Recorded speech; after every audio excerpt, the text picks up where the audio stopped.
నా ప్రియమైన దేశ ప్రజలారా,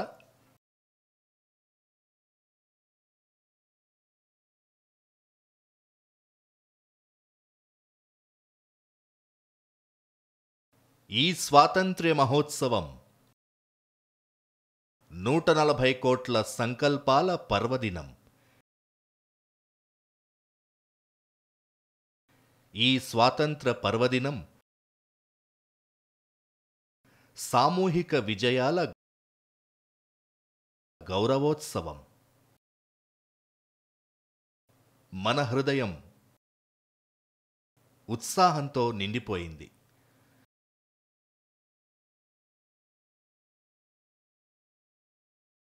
దృఢ సంకల్ప భావనను నిరంతరం బలపరుస్తోంది. 140 కోట్ల దేశవాసులు ఈరోజు త్రివర్ణ పతాకం రంగుల్లో మునిగిపోయారు. ప్రతి ఇంట త్రివర్ణ పతాకం, భారతదేశంలో ప్రతి మూలన, అది ఎడారి కావచ్చు, లేదా హిమాలయ శిఖరాలు, సముద్ర తీరమైన, లేదా సాంద్ర జనాభా గల ప్రాంతమైన, అన్ని చోట్ల ఒకటే నినాదం వినిపిస్తోంది. ఒకటే జయ జయ ధ్వానం. మన ప్రాణాల కన్నా ప్రియమైన మాతృభూమి జయగానమిది.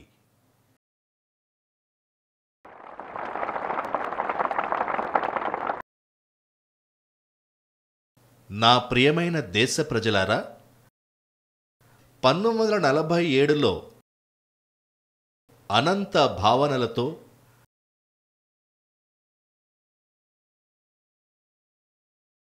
కోట్లాది భుజాల శక్తితో మన దేశం స్వతంత్రాన్ని సాధించింది. దేశపు ఆశయాలు రెక్కలు తొడుక్కుని ఎగరడానికి సిద్ధంగా ఉండేవి. కానీ సవాళ్లు అంతకన్నా ఎక్కువగా ఉండేవి.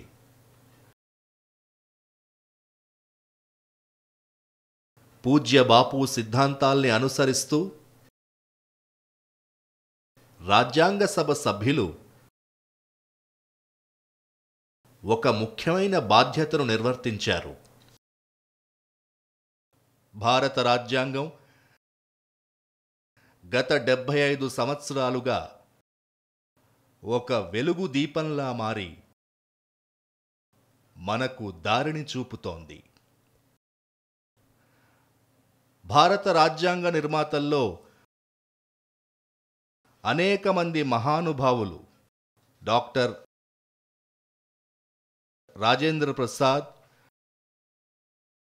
బాబాసాహెబ్ అంబేడ్కర్, పండిట్ నెహ్రూ, సర్దార్ వల్లభాయ్ పటేల్, డాక్టర్ సర్వేపల్లి రాధాకృష్ణన్ గారు మాత్రమే కాక, మన నారీ శక్తి యొక్క పాత్ర కూడా తక్కువేమీ కాదు. ఉషా మెహతా గారు, దాక్షాయిని, వేలాయుధం వంటి విదుషీమణులు కూడా భారత రాజ్యాంగాన్ని శక్తివంతం చేయడంలో తమ పాత్రను పోషించారు. ఈరోజు ఈ ఎర్రకోట బురుజుల మీద నుండి దేశానికి మార్గదర్శనం చేసిన, దేశానికి దిశానిర్దేశం చేసిన రాజ్యాంగ నిర్మాతలకు గౌరవపూర్వక నమస్సులు తెలుపుతున్నాను. నా ప్రియమైన దేశ ప్రజలారా, ఈరోజు మనం డాక్టర్ శ్యామాప్రసాద్ ముఖర్జీ గారి 125వ జయంతిని జరుపుకుంటున్నాం. డాక్టర్ శ్యామాప్రసాద్ ముఖర్జీ గారు భారత రాజ్యాంగం కోసం ప్రాణత్యాగం చేసిన దేశపు తొలి మహానుభావులు. రాజ్యాంగం కోసం చేసిన ఆ త్యాగమే ఆర్టికల్ 370 గోడను కూల్చి ఒక దేశం ఒక రాజ్యాంగం అనే మంత్రాన్ని సాకారం చేసింది. కనుక మనం డాక్టర్ శ్యామాప్రసాద్ ముఖర్జీ గారికి నిజమైన నివాళి అర్పించాం. ఈరోజు ఎర్రకోటలో అనేక మంది విశిష్ట అతిథులున్నారు. సుదూర గ్రామాల పంచాయతీ సభ్యులున్నారు, డ్రోన్ దీదీ ప్రతినిధులున్నారు, లక్షాధికారి దీదీ ప్రతినిధులున్నారు, క్రీడారంగానికి చెందినవారున్నారు, దేశ భవిష్యత్తు కోసం ఏదో ఒక విధంగా సేవలందిస్తున్న మహానుభావులు ఇక్కడున్నారు. ఒక రకంగా మన కళ్ళ ముందు ఓ చిన్న భారతదేశాన్ని ఇప్పుడు చూడగలుగుతున్నాను. అలాగే సాంకేతిక పరిజ్ఞానం ద్వారా సువిశాలమైన భారతదేశం మొత్తం ఈరోజు ఎర్రకోటతో కలిసిపోయింది. స్వాతంత్ర మహోత్సవం సందర్భంగా దేశ ప్రజలకు, ప్రపంచవ్యాప్తంగా విస్తరించిన భారతాభిమానులకు, మన మిత్రులందరికీ హృదయపూర్వక శుభాకాంక్షలు తెలుపుతున్నాను. మిత్రులారా, ప్రకృతి మనందరినీ పరీక్షిస్తోంది. గత కొన్ని రోజుల్లో ప్రకృతి వైపరీత్యాలు, భూకంపాలు, మేఘాల విస్ఫోటనం లాంటి ఎన్నెన్నో విపత్తుల్ని మనం ఎదుర్కొంటున్నాం.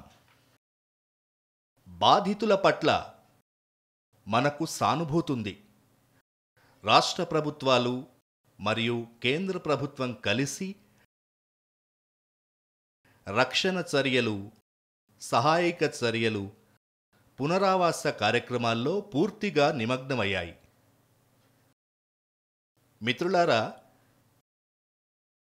ఈరోజు ఆగస్టు 15వ తేదీకి ఒక ప్రత్యేకమైన ప్రాధాన్యతను నేను గమనిస్తున్నాను. నాకు చాలా గర్వంగా ఉంది. ఎందుకంటే ఈరోజు నాకు ఈ ఎర్రకోట బురుజుల మీద నుంచి ఆపరేషన్ సింధూర్లో పాల్గొన్న వీర జవాన్లకు సెల్యూట్ చేసే అదృష్టం లభించింది.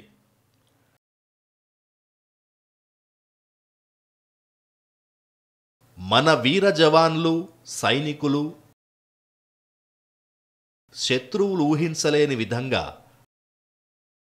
వారికి తగిన శిక్ష విధించారు.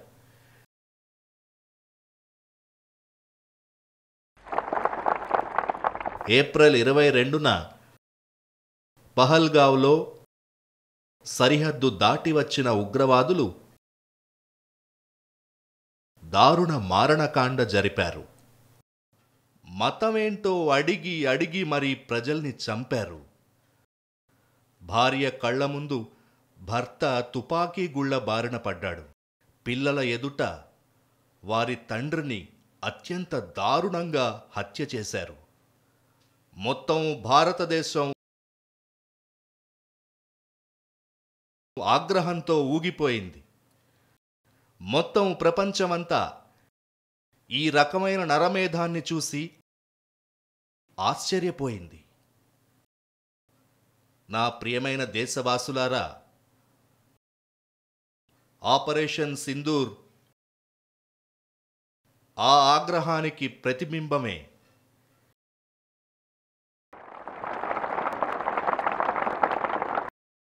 ఇరవై 22వ తేదీ తరువాత మేము మా సైన్యానికి పూర్తి స్వేచ్ఛ ఇచ్చాం. యుద్ధ వ్యూహాలను నిర్ణయించుకోమన్నాం, లక్ష్యాల్ని ఎంచుకోమన్నాం, సమయాన్ని కూడా నిర్ణయించుకోమన్నాం. మన సైన్యం ఏం చేసి చూపించిందంటే దశాబ్దాలుగా జరగని అద్భుతాన్ని సాధించింది. వందల కిలోమీటర్ల మేర శత్రు భూభాగంలోకి దూసుకెళ్లి ఉగ్రవాద ప్రధాన కేంద్రాల్ని నేలమట్టం చేసింది. భయంకరమైన ఉగ్రవాదుల భవనాల్ని శిథిలాలుగా మార్చేసింది. పాకిస్తాన్ ఇప్పటికీ నిద్రపోలేకపోతోంది.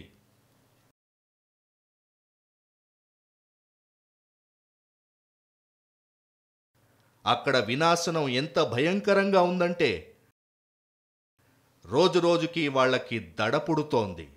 కొత్త కొత్త విషయాలు తెలుస్తున్నాయి. ప్రియమైన దేశవాసులారా, మన దేశం అనేక దశాబ్దాలుగా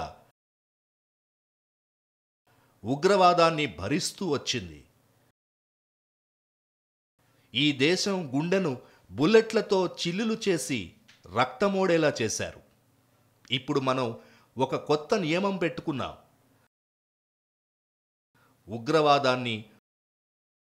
ఉగ్రవాదుల్ని పెంచి పోషించేవారిని, ఉగ్రవాదులకు బలాన్ని అందించేవారిని ఇకపై మనం వేరువేరుగా చూడం.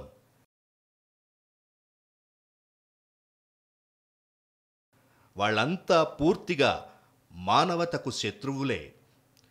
వారి మధ్య ఎలాంటి తేడా లేదు. భారతదేశం ఇప్పుడు పూర్తిగా నిర్ణయించుకుంది, అణ్వాయుధాల బెదిరింపుల్ని ఇకపై మనం భరించేది లేదు. అణ్వాయుధాల బ్లాక్మెయిల్ని చాలా కాలంగా భరిస్తూ వచ్చాం. ఇక ఆ బ్లాక్మెయిల్ని అస్సలు సహించం.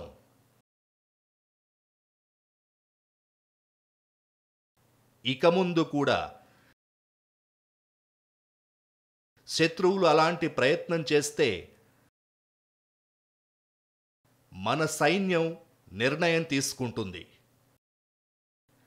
తన నిర్ణయం ప్రకారం సైన్యం తాను నిర్ణయించుకున్న సమయానికే, సైన్యం తాను నిర్ణయించుకున్న పద్ధతుల్లోనే, సైన్యం నిర్ణయించుకున్న లక్ష్యాన్ని, ఆ లక్ష్యాన్ని ఇప్పుడు మనం దాన్ని అమలు చేయబోతున్నాం.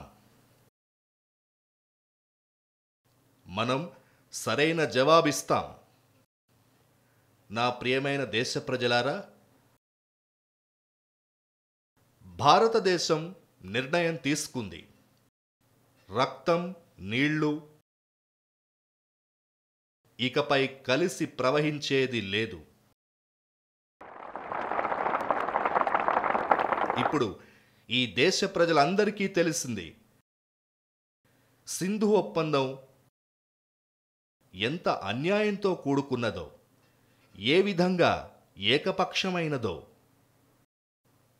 భారతదేశం నుంచి ప్రవహించే నదుల నీళ్లు శత్రువుల పొలాల్ని తడుపుతున్నాయి. దానివల్ల నా దేశ రైతులు, నా దేశపు భూమి నీళ్లు లేక దాహార్తితో ఉంది.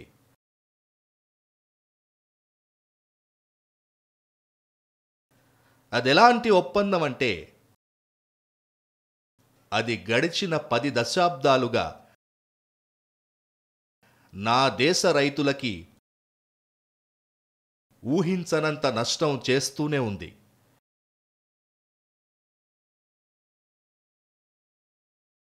ఇప్పుడు మన దేశానికి హక్కుగా అందాల్సిన నీళ్లు, వాటి మీద కేవలం అధికారం కేవలం ఈ భారతదేశానిదే, అలాగే ఈ దేశపు రైతులదే.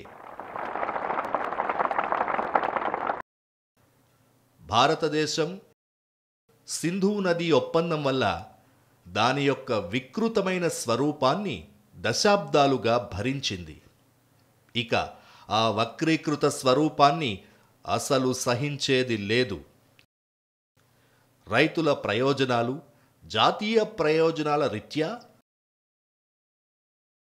ఆ ఒప్పందం మాకక్కర్లేదు. ప్రియమైన నా దేశవాసులారా, స్వాతంత్రం కోసం అనేక మంది ప్రజలు తమ ప్రాణాల్ని అర్పించారు, తమ యవ్వనాన్ని త్యాగం చేశారు, జైళ్లలో జీవితాన్ని గడిపారు, ఉరికంబాలకు వేళ్లాడారు. ఏదో పొందాలని, ఏదో అవ్వాలని కాదు, భరతమాత స్వాభిమానాన్ని కాపాడడం కోసం, కోట్లాది మంది ప్రజల స్వాతంత్రం కోసం బానిసత్వపు సంకెళ్లను ఛేదించడం కోసం వాళ్ళందరి మనస్సుల్లోనూ ఒక్కటే భావన: ఆత్మగౌరవం. మిత్రులారా, బానిసత్వం మనల్ని బీదవాళ్లని చేసింది.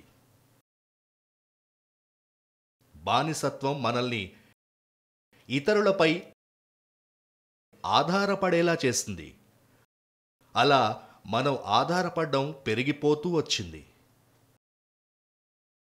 మనందరికీ తెలుసు కదా, స్వాతంత్రం వచ్చిన తరువాత కోట్లాది మంది ప్రజల కడుపులు నింపడం చాలా పెద్ద సవాల్. ఈ నా దేశపు రైతులు తమ చెమటతో, కష్టంతో, రక్తంతో దేశంలోని అన్ని భాండాగారాలను నింపారు. ధాన్యం విషయంలో దేశాన్ని స్వయంగా సమృద్ధిగా మార్చారు. ఒక దేశానికి ఆత్మగౌరవానికి అతిపెద్ద కొలమానం ఏమిటంటే ఇవాల్టికి అదే స్వయం సమృద్ధి. ప్రియమైన నా దేశవాసులారా, అభివృద్ధి చెందిన భారతదేశానికి పునాది కూడా స్వయం సమృద్ధే. ఎవరైతే ఇతరుల మీద ఎక్కువగా ఆధారపడతారో వాళ్ళ యొక్క స్వేచ్ఛ పూర్తిగా స్పష్టంగా ప్రశ్నార్థకమవుతుంది. ఇంకా దురదృష్టకర పరిస్థితి ఏమిటంటే ఆధారపడే అలవాటు ఎప్పుడొచ్చిందో తెలియలేదు. మనం ఎప్పుడు స్వయం సమృద్ధిని విడిచిపెడతామో, అలాగే ఇతరులపై ఆధారపడడం మొదలు పెడతామో ఆ అలవాటు అత్యంత ప్రమాదకరమైనది కూడా. అందుకే ప్రతి క్షణం అప్రమత్తంగా ఉండి మనం స్వయం సమృద్ధిని సాధించుకోవాలి. ప్రియమైన నా దేశవాసులారా, స్వయం సమృద్ధి అనేది కేవలం దిగుమతులు, ఎగుమతులు, రూపాయలు, డబ్బు, పౌండ్, డాలర్ వరకు మాత్రమే పరిమితం కాదు. మన ఆర్థిక వ్యవస్థ అంత చిన్న పరిధిలో ఉండదు. స్వయం సమృద్ధి నినాదం మన సామర్థ్యానికి అనుసంధానమై ఉంటుంది. అలాగే ఎప్పుడైతే మన స్వయం సమృద్ధి తగ్గిపోతుందో మన సామర్థ్యం కూడా క్రమంగా తగ్గిపోతుంది. అందుకే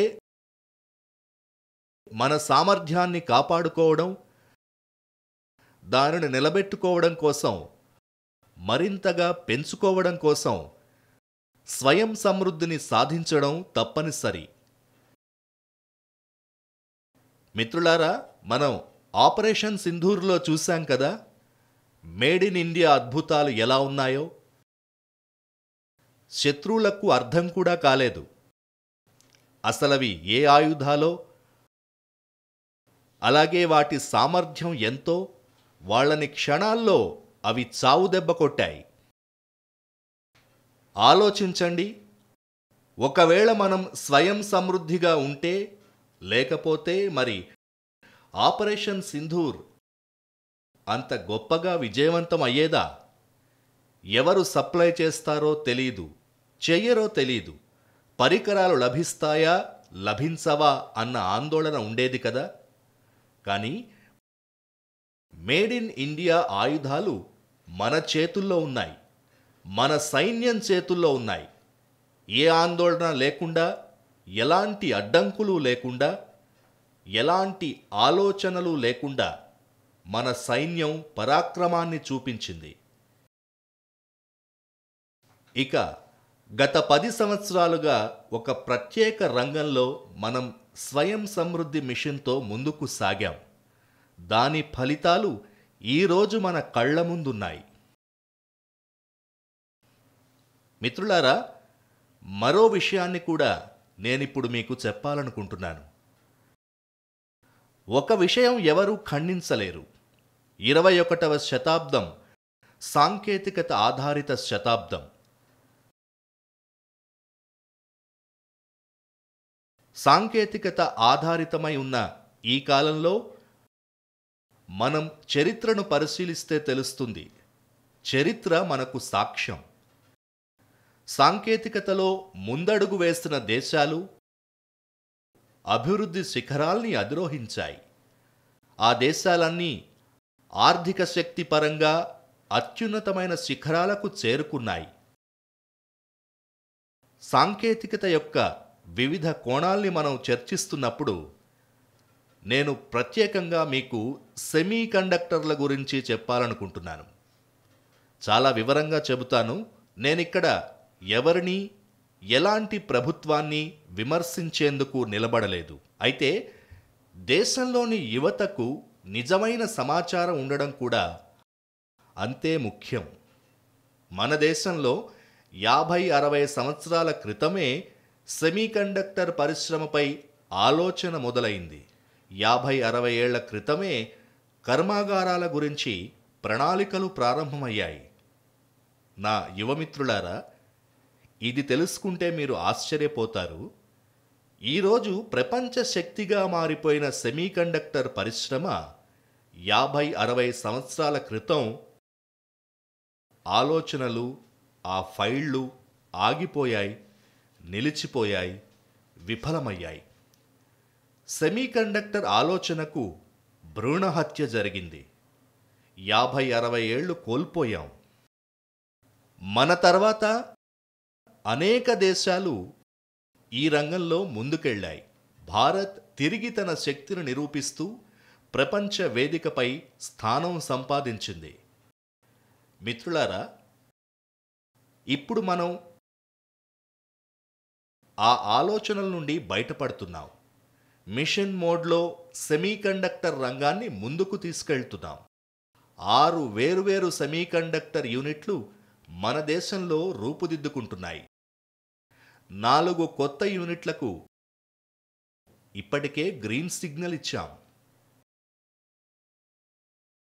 ఇప్పుడు దేశ ప్రజలు, ముఖ్యంగా నా యువత, అలాగే ప్రపంచవ్యాప్తంగా భారత సాంకేతిక శక్తిని అర్థం చేసుకునే వారికి నేను చెప్పదలుచుకున్నదేమిటంటే, ఈ సంవత్సరం చివరికి మేడ్ ఇన్ ఇండియా చిప్స్ భారతదేశంలో భారతీయులచే తయారైనవి మేడ్ ఇన్ ఇండియా చిప్స్ మార్కెట్లోకి వస్తాయి. ఇక రెండవ ఉదాహరణ ఏం చెబుతానంటే, ఇప్పుడు శక్తి రంగం గురించి మనందరికీ తెలిసిందే. మనం ఎనర్జీ కోసం చాలా దేశాల మీద ఆధారపడి ఉన్నాం. పెట్రోల్ కావచ్చు, డీజిల్ కావచ్చు, గ్యాస్ కావచ్చు, లక్షల కోట్లు ఖర్చు చేసి వాటిని దిగుమతి చేసుకోవాల్సి వచ్చేది. ఈ సంక్షోభం నుంచి దేశాన్ని బయటపడేయాలి. శక్తి విషయంలో స్వయం సమృద్ధిని సాధించాలి. మేము బాధ్యత తీసుకున్నాం. మరిప్పుడు గత 11 ఏళ్లలో సౌరశక్తి 30 రెట్లు పెరిగింది. కొత్త కొత్త ఆనకట్టలు నిర్మిస్తున్నాం. హైడ్రో పవర్ విస్తరణ చేసి గ్రీన్ ఎనర్జీని అందుబాటులోకి తెచ్చే పనిలో ఉన్నాం. భారత్ మిషన్ గ్రీన్ హైడ్రోజన్తో భవిష్యత్ అవసరాల కోసం వేల కోట్ల రూపాయలు పెట్టుబడి పెడుతోంది. భవిష్యత్ శక్తి అవసరాల్ని గమనిస్తున్నాం. శక్తి రంగాన్ని దృష్టిలో ఉంచుకుంటున్నాం. అలాగే అణుశక్తి రంగంలో కూడా భారత్ పెద్ద ప్రణాళికలతో ముందుకెళ్తోంది. ప్రస్తుతం 10 కొత్త అణు రియాక్టర్లు వేగంగా నిర్మాణంలో ఉన్నాయి. 2047 నాటికి స్వయం సమృద్ధ భారతం లక్ష్యాన్ని చేరే నాటికి, అప్పటికీ మనకి స్వాతంత్రం వచ్చి 100 ఏళ్లవుతుంది. మన అణుశక్తి సామర్థ్యాన్ని కనీసం 10 రెట్ల కంటే ఎక్కువగా పెంచే సంకల్పంతో ముందుకెళ్తున్నాం. ప్రియమైన నా దేశవాసులారా, సంస్కరణలు నిరంతర ప్రక్రియ. కాలానుగుణ పరిస్థితుల ప్రకారం మార్పులు చేస్తూ వెళ్ళాలి. మేము అణుశక్తి రంగంలో చాలా పెద్ద సంస్కరణలు తీసుకొచ్చాం. ఇప్పుడు మేము ప్రైవేట్ రంగానికి కూడా అణుశక్తి ద్వారాలు తెరిచాం. శక్తిని అనుసంధానం చెయ్యాలనుకుంటున్నాం. ప్రియమైన నా దేశవాసులారా, ఈరోజు ప్రపంచం గ్లోబల్ వార్మింగ్ విషయంలో ఆందోళన పడుతోంది. నేను ప్రపంచానికి చెప్పాలనుకుంటున్నాను, భారతదేశం ఏం నిర్ణయించుకుందంటే 2030 నాటికి 50% పరిశుభ్రమైన విద్యుత్ ఉత్పత్తి లక్ష్యాన్ని సాధించాలనుకుంది. ఈ లక్ష్యం 2030 నాటికి పూర్తి కావాల్సిందే. నా దేశ ప్రజల సామర్థ్యాన్ని చూడండి, నా దేశ ప్రజల సంకల్ప శక్తిని చూడండి. అభివృద్ధి చెందిన భారతదేశాన్ని సాధించే దిశగా నా దేశ ప్రజలు పెడుతున్న పరుగుని చూడండి. మనం 2030 నాటికి సాధించాలనుకున్న 50% పరిశుభ్రమైన విద్యుత్ లక్ష్యాన్ని ఇప్పుడే 2025లోనే సాధించేశాం. 5 సంవత్సరాలు ముందుగానే పూర్తి చేశాం. ఎందుకంటే ప్రపంచం పట్ల కూడా మేము అంతే సున్నితంగా ఉంటాం. ప్రకృతి పట్ల కూడా అంతే బాధ్యతగా వ్యవహరిస్తాం.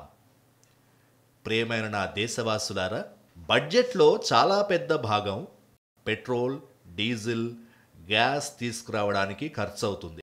లక్షల కోట్ల రూపాయలు బయటకు వెళ్ళిపోయేవి. మనకు ఇంధనం కోసం ఆధారపడే పరిస్థితి లేకపోతే ఆ ధనం నా దేశ యువత భవిష్యత్తు కోసం చక్కగా ఉపయోగపడేది. ఆ ధనం నా దేశ పేదల పేదరికాన్ని రూపుమాపడానికి ఉపయోగపడేది. ఆ ధనం నా దేశ రైతుల సంక్షేమం కోసం ఉపయోగపడేది. ఆ ధనం నా దేశ గ్రామాల పరిస్థితుల్ని మార్చడానికి ఉపయోగపడేది. మనం దాన్ని విదేశాలకు ఇవ్వాల్సి వచ్చేది. ఇప్పుడు మనం స్వయం సమృద్ధిని సాధించే దిశగా పనిచేస్తున్నాము. దేశం యొక్క అభివృద్ధి కోసం మనం ఇప్పుడు సముద్ర మంథన్ పైన దృష్టి సారించాం. మన సముద్ర మంథన్ని ముందుకు తీసుకెళ్తూ సముద్రంలో ఉన్న చమురు, గ్యాస్ భాండాగారాల్ని వాటిని అన్వేషించే దిశగా ఒక మిషన్ మోడ్లో పనిచేయాలనుకుంటున్నాం. అందుకే భారత్ ఇప్పుడు national deep water exploration mission ప్రారంభించబోతోంది.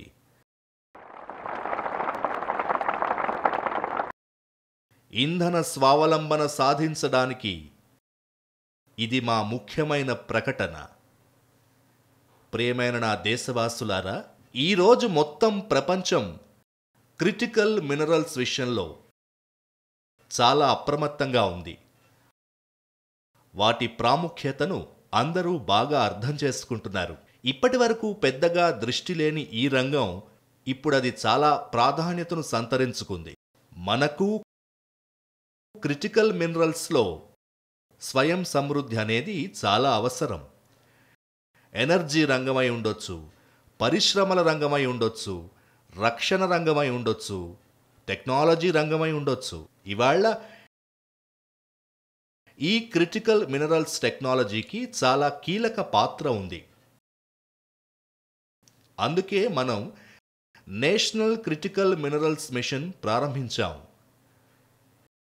1200కి పైగా ప్రదేశాల్లో అన్వేషణ కార్యక్రమాలు కొనసాగుతున్నాయి. మనం క్రిటికల్ మినరల్స్లో కూడా స్వయం సమృద్ధిని సాధించే దిశగా ముందుకు వెళ్తున్నాం. ప్రియమైన నా దేశవాసులారా, స్పేస్ రంగంలో మన దేశం సాధించిన అద్భుతం ప్రతి పౌరుడి కళ్ళ ముందు ఉంది. చాలా గర్వంగా ఉంది. మన గ్రూప్ కెప్టెన్ సుధాంశు శుక్లా గారు స్పేస్ స్టేషన్ నుంచి తిరిగొచ్చారు. రాబోయే కొద్ది రోజుల్లోనే ఆయన భారత్కి రాబోతున్నారు. మేము స్పేస్లో కూడా మా శక్తితో స్వయం సమృద్ధ భారతదేశం కోసం గగన్యాన్కి ఏర్పాట్లు చేస్తున్నాం. మనం మన స్వశక్తితో మన సొంత స్పేస్ స్టేషన్ నిర్మాణ దిశగా కృషి చేస్తున్నాం. గత కొన్ని రోజులుగా స్పేస్లో చేసిన సంస్కరణలు నాకు చాలా గర్వంగా ఉన్నాయి. మన దేశంలో ఇప్పుడు 300 ధైర్యవంతమైన స్టార్టప్లు కేవలం స్పేస్ రంగంలోనే పనిచేస్తున్నాయి. పైగా ఆ 300 స్టార్టప్ల్లోని యువతరం పూర్తి శక్తియుక్తుల్ని కేంద్రీకరిస్తున్నారు. ఇది నా దేశం యొక్క యువత శక్తి. ఇదే మనకు, మన దేశం యొక్క యువతపై ఉన్న విశ్వాసం.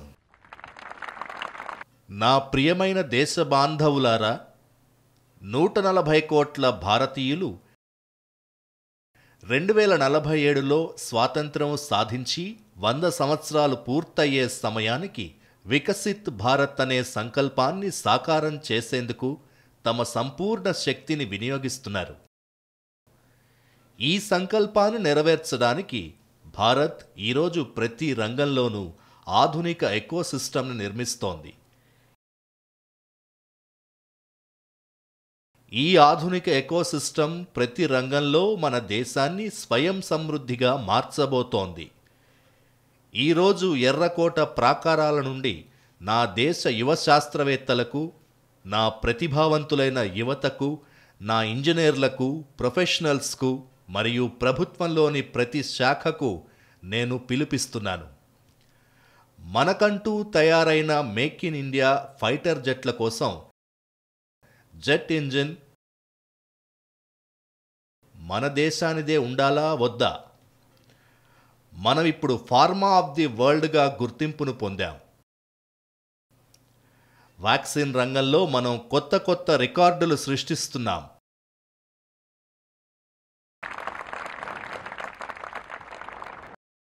కానీ కాలం ఏం కోరుకుంటోందంటే మనమంతా రీసెర్చ్ అండ్ డెవలప్మెంట్లో ఇంకా శక్తిని పెట్టాలి. మనకి మన పేటెంట్లు ఉండాలి. మనం తయారు చేసిన మానవ జాతి సంక్షేమానికి ఉపయోగపడే అత్యంత చవకైన, ఫలప్రదమైన కొత్త ఔషధాలపై పరిశోధనలు జరగాలి. అలాగే ఆ ఔషధాలు సంక్షోభ సమయాల్లో సైడ్ ఎఫెక్ట్స్ లేకుండా అందరికీ ఉపయోగపడాలి. బయో E3 పాలసీని భారత ప్రభుత్వం రూపొందించింది. నేను దేశ యువతకు చెబుతున్నాను, రండి, బయో E3 పాలసీని అధ్యయనం చేసి చర్యలు చేపట్టండి. దేశ భవిష్యత్తును మార్చాలి. మీ సహకారం అవసరం. ప్రియమైన నా దేశవాసులారా, ఈరోజు ఐటీ యుగం, డేటా శక్తి ఉన్న కాలం. మరిది ఈ కాలంలో అవసరం కాదా? ఆపరేటింగ్ సిస్టమ్ నుండి సైబర్ సెక్యూరిటీ వరకు, డీప్ టెక్ నుండి ఆర్టిఫిషియల్ ఇంటెలిజెన్స్ వరకు అన్నీ మన సొంతంగా ఉండాలి. వాటిపై మన ప్రజల సామర్థ్యం కేంద్రీకృతమై ఉండాలి. ఆ సామర్థ్య శక్తిని ప్రపంచానికి పరిచయం చేయాలి. మిత్రులారా, ఈరోజు ప్రపంచంలో సోషల్ మీడియా కావచ్చు, లేదా ఇతర వేదికలు కావచ్చు, ప్రపంచ స్థాయి వేదికలపై మనం పనిచేస్తున్నాం. ప్రపంచానికి మనం చూపించాం. మన యూపీఐ అనే సొంత ప్లాట్ఫామ్ ఈరోజు ప్రపంచాన్ని ఆశ్చర్యపరుస్తోంది. మనకున్న సామర్థ్యం ఏంటంటే రియల్ టైం ట్రాన్సాక్షన్లలో 50%ని ఒక్కడిగా భారత్ యూపీఐ ద్వారా చేస్తోంది.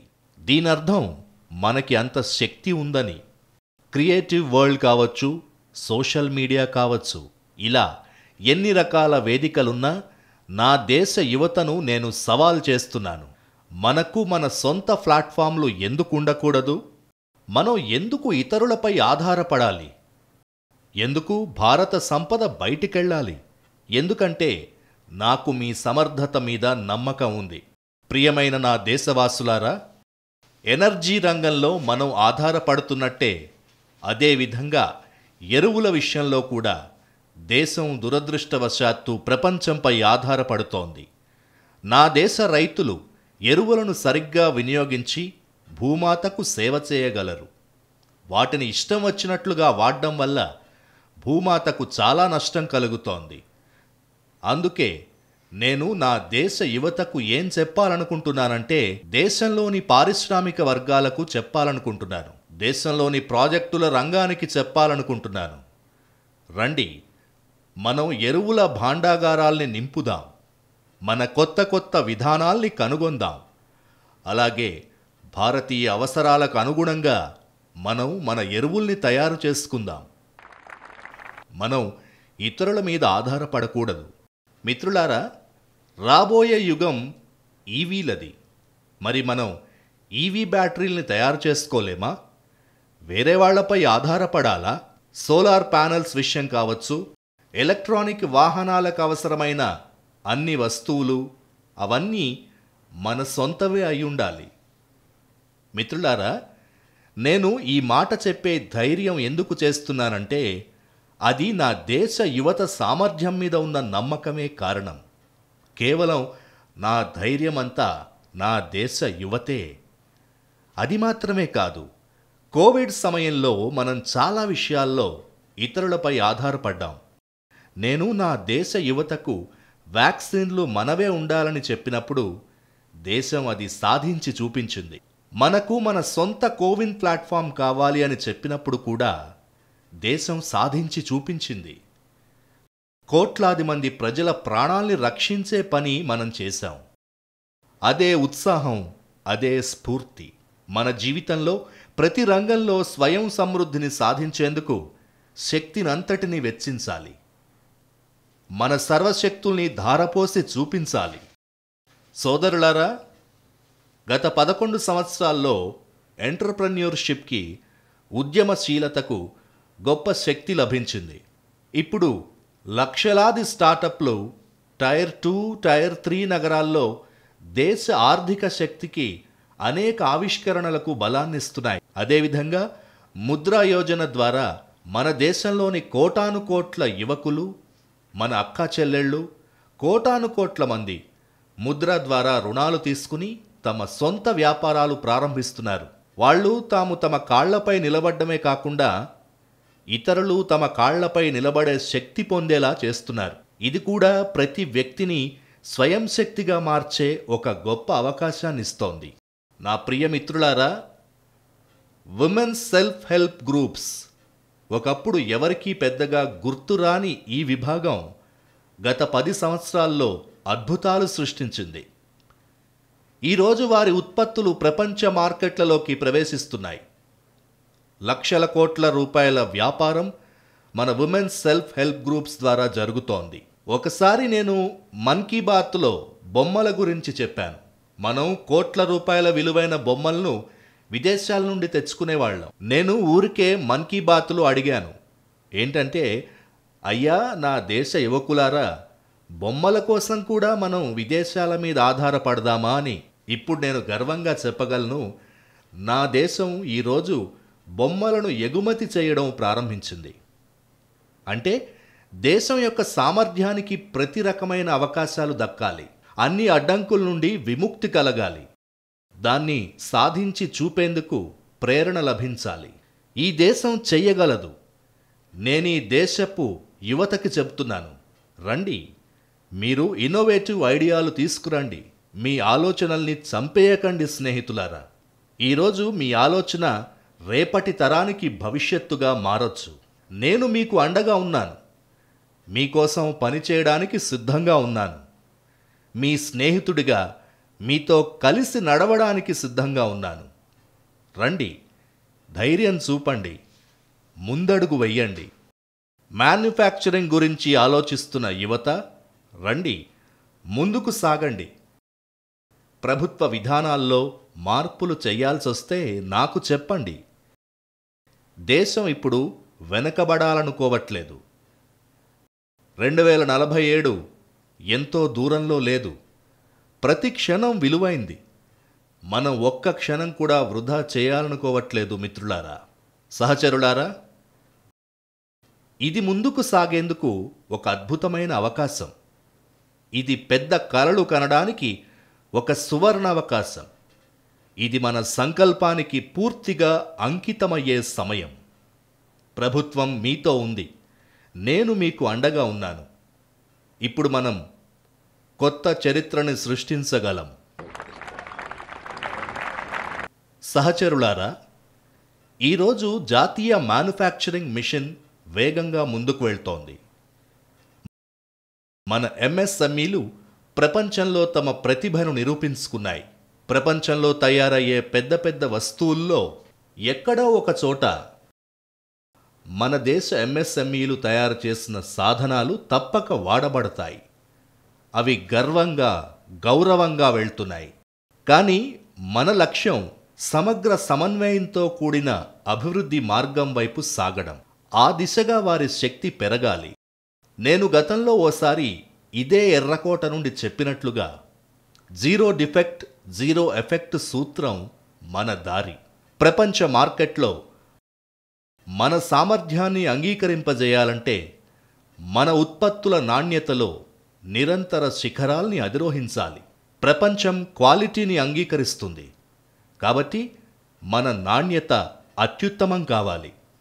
అలాగే రా మెటీరియల్ దొరికే విధంగా ప్రభుత్వం కూడా చర్యలు చేపట్టాలి.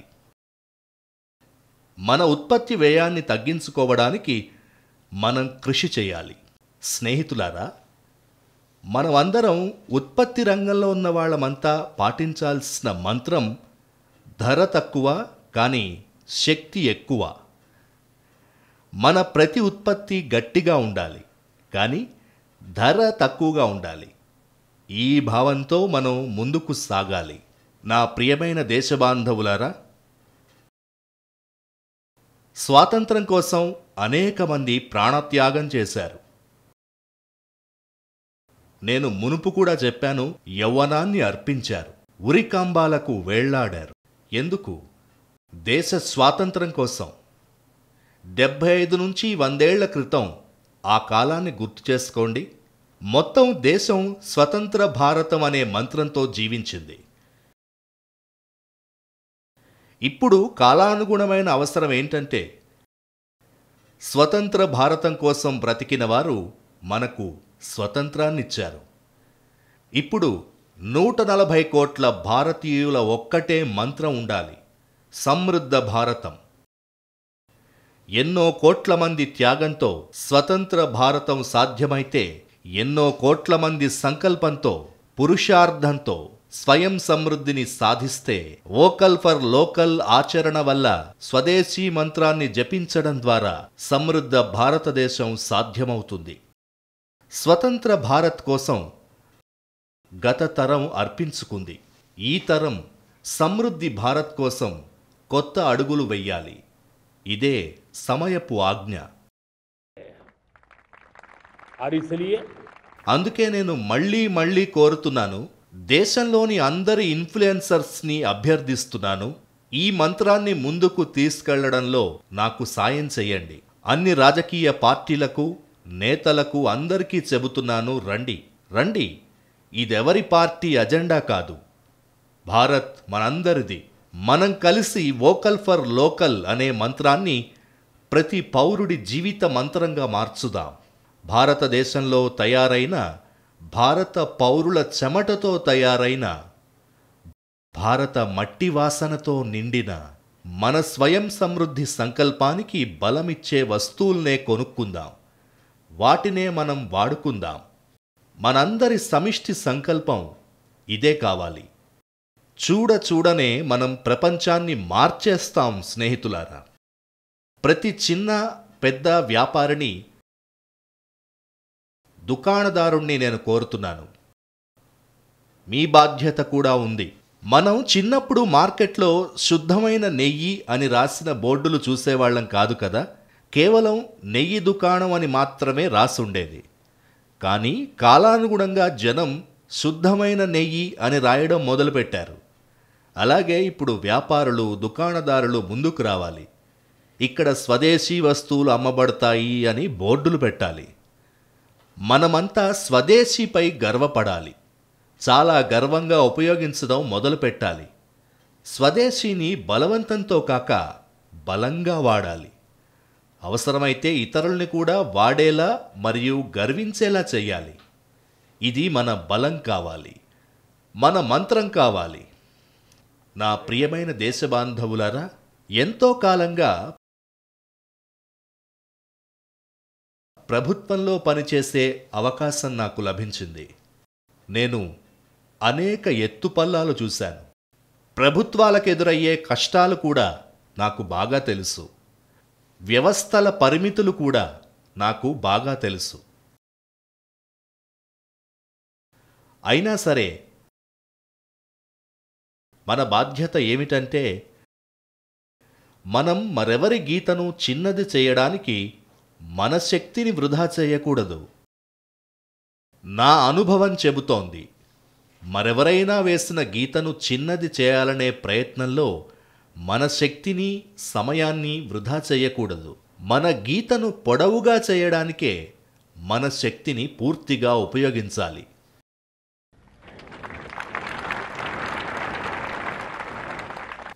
మన గీతను పొడవుగా చేస్తే ప్రపంచం కూడా మన ప్రతిభను అంగీకరిస్తుంది. ప్రస్తుత గ్లోబల్ పరిస్థితుల్లో ఆర్థిక స్వార్థం రోజురోజుకి పెరుగుతున్న సమయంలో ఆ కష్టాల్ని తలచుకుని ఏడవాల్సిన అవసరం లేదు. ధైర్యంగా మన గీతను పొడవుగా చెయ్యాలి.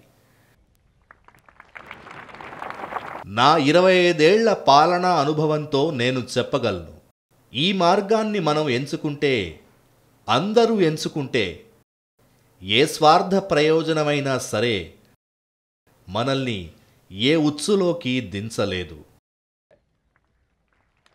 నా ప్రియమైన దేశబంధువులారా, గత దశాబ్దం సంస్కరణలు, సాధన, మార్పు అనే 3 దశలతో సాగింది. కానీ ఇప్పుడు మనం మరింత కొత్త శక్తితో ముందుకు సాగాలి. గత కొన్ని సంవత్సరాల్లో మనం ఎన్నో సంస్కరణలు చేశాం. ఎఫ్డిఐ కావచ్చు, ఇన్సూరెన్స్ కంపెనీల విషయం కావచ్చు, ప్రపంచ ప్రఖ్యాత విశ్వవిద్యాలయాల్ని భారతదేశానికి తీసుకురావడం కావచ్చు. అనేక సంస్కరణల్ని అమలు చేశాం. 40,000కి పైగా అనవసరమైన నియమాలను రద్దు చేశాం. అంతేకాదు, ఆడమ్ కాలం నాటి 1500కు పైగా పాత చట్టాల్ని కూడా పూర్తిగా రద్దు చేశాం. ప్రజల ప్రయోజనాల్ని అత్యంత ప్రాధాన్యతగా పరిగణిస్తూ పాత చట్టాల్ని సులభతరం చేయడానికి పార్లమెంట్లో అనేక మార్పులు చేశాం. ఈసారి కూడా ఆడంబరాలు, హోరాహోరీ చర్చల మధ్య ఈ విషయం అందరికీ సరిగ్గా చేరకపోవచ్చు. కానీ ఆదాయ పన్ను చట్టంలో ఒక గొప్ప సంస్కరణ జరిగింది. సుమారు 280కి పైగా విభాగాల్ని రద్దు చేయాలని నిర్ణయించాం. మిత్రులారా, ఈ సంస్కరణలు కేవలం ఆర్థిక రంగంలో మాత్రమే కాకుండా పౌరుల జీవనాన్ని సులభతరం చేయడానికే చేశాం. ఆదాయ పన్ను రీఫండ్ విషయం కూడా సంస్కరణల ఫలితమే. క్యాష్లెస్ అసెస్మెంట్ కూడా సంస్కరణల ఫలితమే. ఇప్పుడు సంవత్సరానికి 12 లక్షల రూపాయల వరకు ఆదాయ పన్ను నుంచి పూర్తిగా మినహాయింపు ఇచ్చినందుకు దేశ భవిష్యత్తు నిర్మాణంలో ఆసక్తి కలిగిన నా మధ్యతరగతి కుటుంబాలు ఆనందంతో పొంగిపోతున్నాయి. ఎప్పుడూ ఊహించని ఈ మార్పు 12 లక్షల రూపాయల వరకు ఆదాయ పన్ను లేకుండా చేయడం ఈరోజు నిజమైంది. దేశ శక్తి పెరిగినప్పుడు దాని లాభం ప్రతి పౌరుడికి అందుతుంది. ఆంగ్లేయుల పాలన కాలం నుండి శిక్షా స్మృతిలో మనం నలిగిపోయి ఉన్నాం. శిక్షలకు భయపడుతూ జీవితాన్ని గడిపే పరిస్థితి కొనసాగింది. స్వాతంత్రం వచ్చిన తర్వాత 75 సంవత్సరాల పాటు ఇదే విధానం కొనసాగింది. ఇప్పుడు మేము పాత శిక్షా స్మృతిని రద్దు చేసి న్యాయస్మృతిని తీసుకొచ్చాం. ఈ న్యాయస్మృతిలో భారత పౌరుడి పట్ల విశ్వాసం ఉంది. అతని మనస్సులో దేశం పట్ల అనుబంధాన్ని పెంచే తత్వం ఉంది. సున్నితమైన భావాలకు సంబంధించిన విలువలు ఇందులో ఉన్నాయి. మేము సంస్కరణల యాత్రను వేగవంతం చేయాలని సంకల్పించాం. మరింత వేగంతో ముందుకు సాగాలని కోరుకుంటున్నాం. నేను ఇదంతా దేశం కోసం చేస్తున్నాను, నా కోసం కాదు. ఎవరిని కించపరచడం కోసం కాదు. నా రాజకీయ పార్టీకి చెందిన వారు మాత్రమే కాకుండా నా పోటీదారులు కూడా ఈ దేశపు మెరుగైన భవిష్యత్తు కోసం ముందుకు రావాలి, మాకు తోడ్పడాలి. Structural reform, regulatory reforms, policy reforms, process reforms, అవసరమైతే కాన్స్టిట్యూషనల్ రిఫార్మ్స్ కూడా. అన్ని విధాలైన సంస్కరణల్ని లక్ష్యంగా పెట్టుకుని మేము ముందడుగు వేస్తున్నాం. నా ప్రియమైన దేశ బాంధవులారా, తరువాతి తరం సంస్కరణల కోసం మనం ఒక టాస్క్ ఫోర్స్ను ఏర్పాటు చేయాలని నిర్ణయించుకున్నాం. ఈ టాస్క్ ఫోర్స్ నిర్దిష్ట కాల వ్యవధిలో తన పనిని పూర్తి చేయాలి. ప్రస్తుతం ఉన్న నియమాలు, చట్టాలు, విధానాలు, ఆచారాలు ఇవన్నీ 21వ శతాబ్దానికి తగినట్లుగా, ప్రపంచ వాతావరణానికి అనుకూలంగా, అలాగే భారతదేశాన్ని 2047 నాటికి అభివృద్ధి చెందిన దేశంగా తీర్చిదిద్దే దిశలో కొత్తగా రూపకల్పన చెయ్యబడాలి. ఈ లక్ష్యాన్ని నిర్ణీత కాల వ్యవధిలో సాధించేందుకు మనం ఈ టాస్క్ ఫోర్స్ని ఏర్పాటు చేసుకున్నాం. సహచరులారా, ఈ సంస్కరణల వల్ల కొత్తగా తమ భవిష్యత్తును నిర్మించుకోవాలనే వారికి ధైర్యం లభిస్తుంది. మన స్టార్టప్స్, చిన్న తరహా పరిశ్రమలు, గృహ పరిశ్రమలకు, ఆ పారిశ్రామికవేత్తలకు కంప్లైన్స్ ఖర్చు చాలా తగ్గిపోతుంది. దాంతో వారికి ఒక కొత్త శక్తి లభిస్తుంది. ఎగుమతుల రంగంలోనూ లాజిస్టిక్ మద్దతు పెరగడం వల్ల, వ్యవస్థల్లో మార్పులు రావడం వల్ల వారికి ఒక గొప్ప బలం కలుగుతుంది. సహచరులారా, మన దేశంలో ఇంతవరకు కొన్ని చిన్న చిన్న విషయాలకే జైల్లో పెట్టే చట్టాలున్నాయి. మీరు వింటే ఆశ్చర్యపోతారు. వాటిపై ఎవరూ దృష్టి సారించలేదు. నేను దీనిపై గట్టి పట్టుదలతో ఉన్నాను. మన దేశ పౌరుల్ని జైల్లో పెట్టే ఈ అనవసర చట్టాలు తప్పకుండా రద్దు కావాలి. మేము గతంలోనూ పార్లమెంట్లో బిల్లుల్ని తీసుకొచ్చాం. ఈసారి కూడా తీసుకొచ్చాం. సహచరులారా, ఈ దీపావళికి మీకు డబుల్ దీపావళి ఆనందం కలిగించే పని నేను చేయబోతున్నాను. ఈ దీపావళికి దేశ ప్రజలకు ఒక పెద్ద బహుమతి అందబోతోంది. గత 8 సంవత్సరాలుగా మేము జీఎస్టీలో పెద్ద సంస్కరణ చేపట్టాం. దేశమంతటా పన్నుల భారం తగ్గించాం. పన్నుల వ్యవస్థల్ని సులభతరం చేశాం. 8 సంవత్సరాల తరువాత సమయావసరాన్ని దృష్టిలో పెట్టుకుని దీన్ని ఒకసారి సమీక్షించాల్సిన అవసరం వచ్చింది. అందుకే మేమొక హై పవర్ కమిటీ ఏర్పాటు చేసి సమీక్ష ప్రారంభించాం. రాష్ట్రాలతో కూడా చర్చలు జరిపాం. నా ప్రియమైన దేశ బంధువులారా, మేము నెక్స్ట్ జనరేషన్ జీఎస్టీ సంస్కరణల్ని తీసుకొస్తున్నాం. ఈ దీపావళితో ఇవి మీకు ఒక గొప్ప బహుమతిగా అందబోతున్నాయి. సాధారణ పౌరుడి అవసరాలకు సంబంధించిన పన్నులు బాగా తగ్గించబడతాయి. దీనివల్ల చాలా గొప్ప సౌకర్యం కలుగుతుంది. మన ఎంఎస్ఎంఈలు, మన చిన్న వ్యాపారులు, వాళ్ళందరికీ చాలా లాభం కలుగుతుంది. రోజువారీ వినియోగ వస్తువులు మరింత చవకవుతాయి. దాంతో ఆర్థిక వ్యవస్థకు ఒక కొత్త శక్తి లభించబోతోంది. నా ప్రియమైన దేశ బంధువులారా, ఈరోజు భారత్ 3వ అతిపెద్ద ఆర్థిక వ్యవస్థగా మారే దిశలో వేగంగా ముందుకు సాగుతోంది. మనం ఆ లక్ష్యం తలుపులు తడుతున్నాం. అతి త్వరలో దాన్ని సాధించబోతున్నాం. ఒక రోజున నేను మీ మధ్యలో నిలబడి ఎర్రకోటపై నుంచి ఈ శుభవార్తను ప్రకటిస్తాను.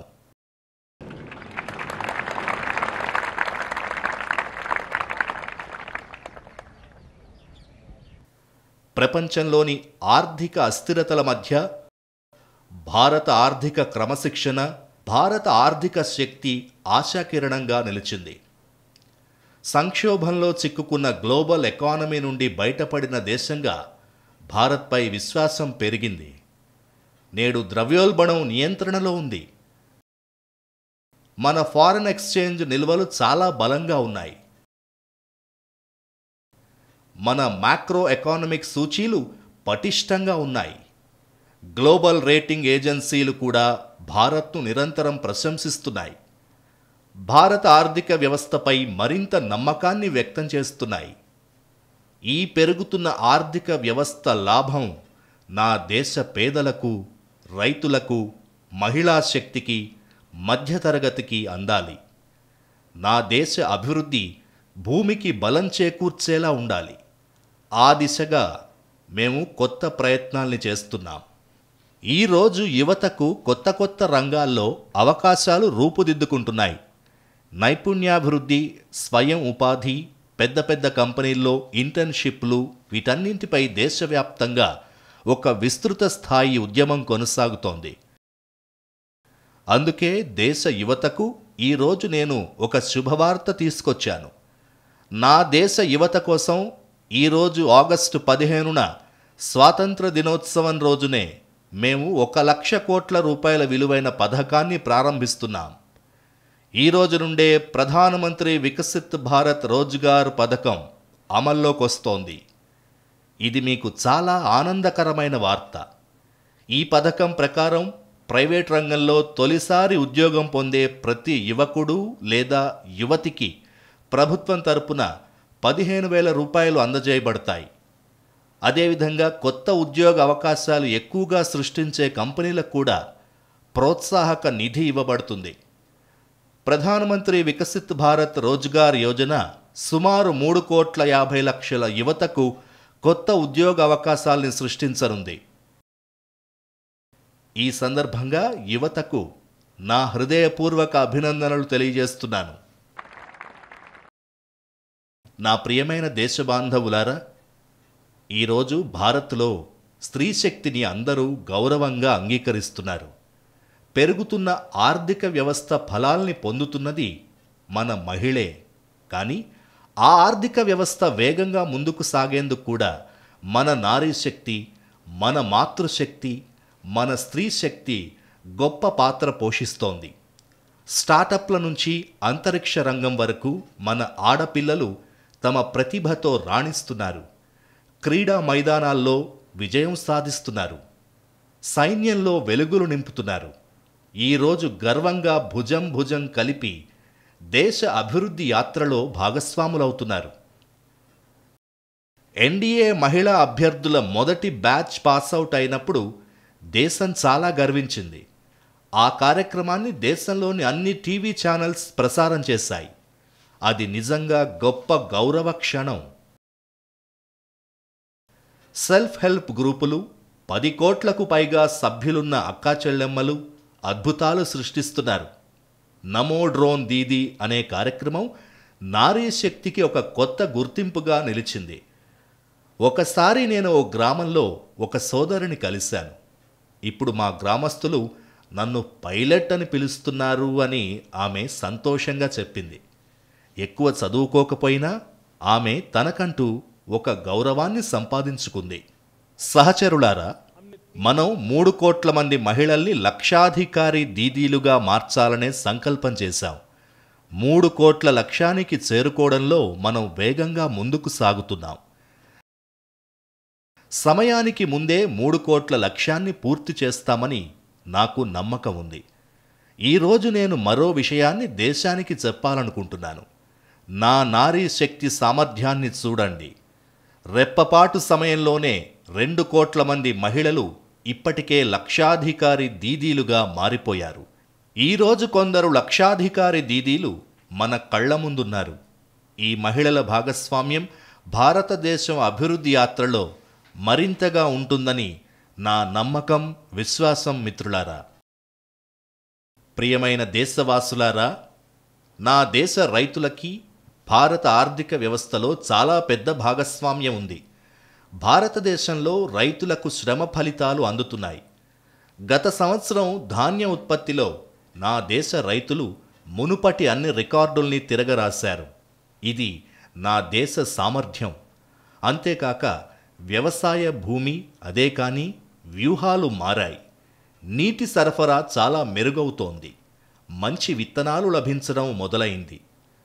రైతులకు మంచి సౌకర్యాలు లభించాయి. కాబట్టి వారు తమ సామర్థ్యాన్ని దేశం కోసం పెంచుతున్నారు.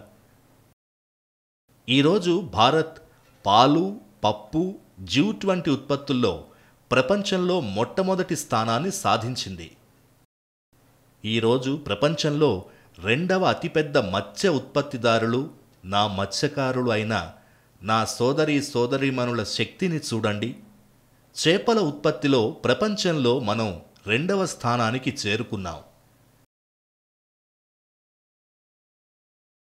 ఈరోజు భారతదేశం వరి, గోధుమలు, పండ్లు, కూరగాయల ఉత్పత్తిలో కూడా ప్రపంచంలో 2వ స్థానాన్ని పొందింది.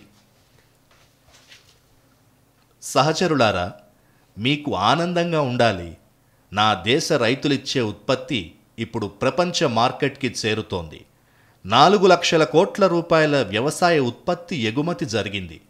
ఇది నా దేశ రైతులు మనకు చూపించిన శక్తి.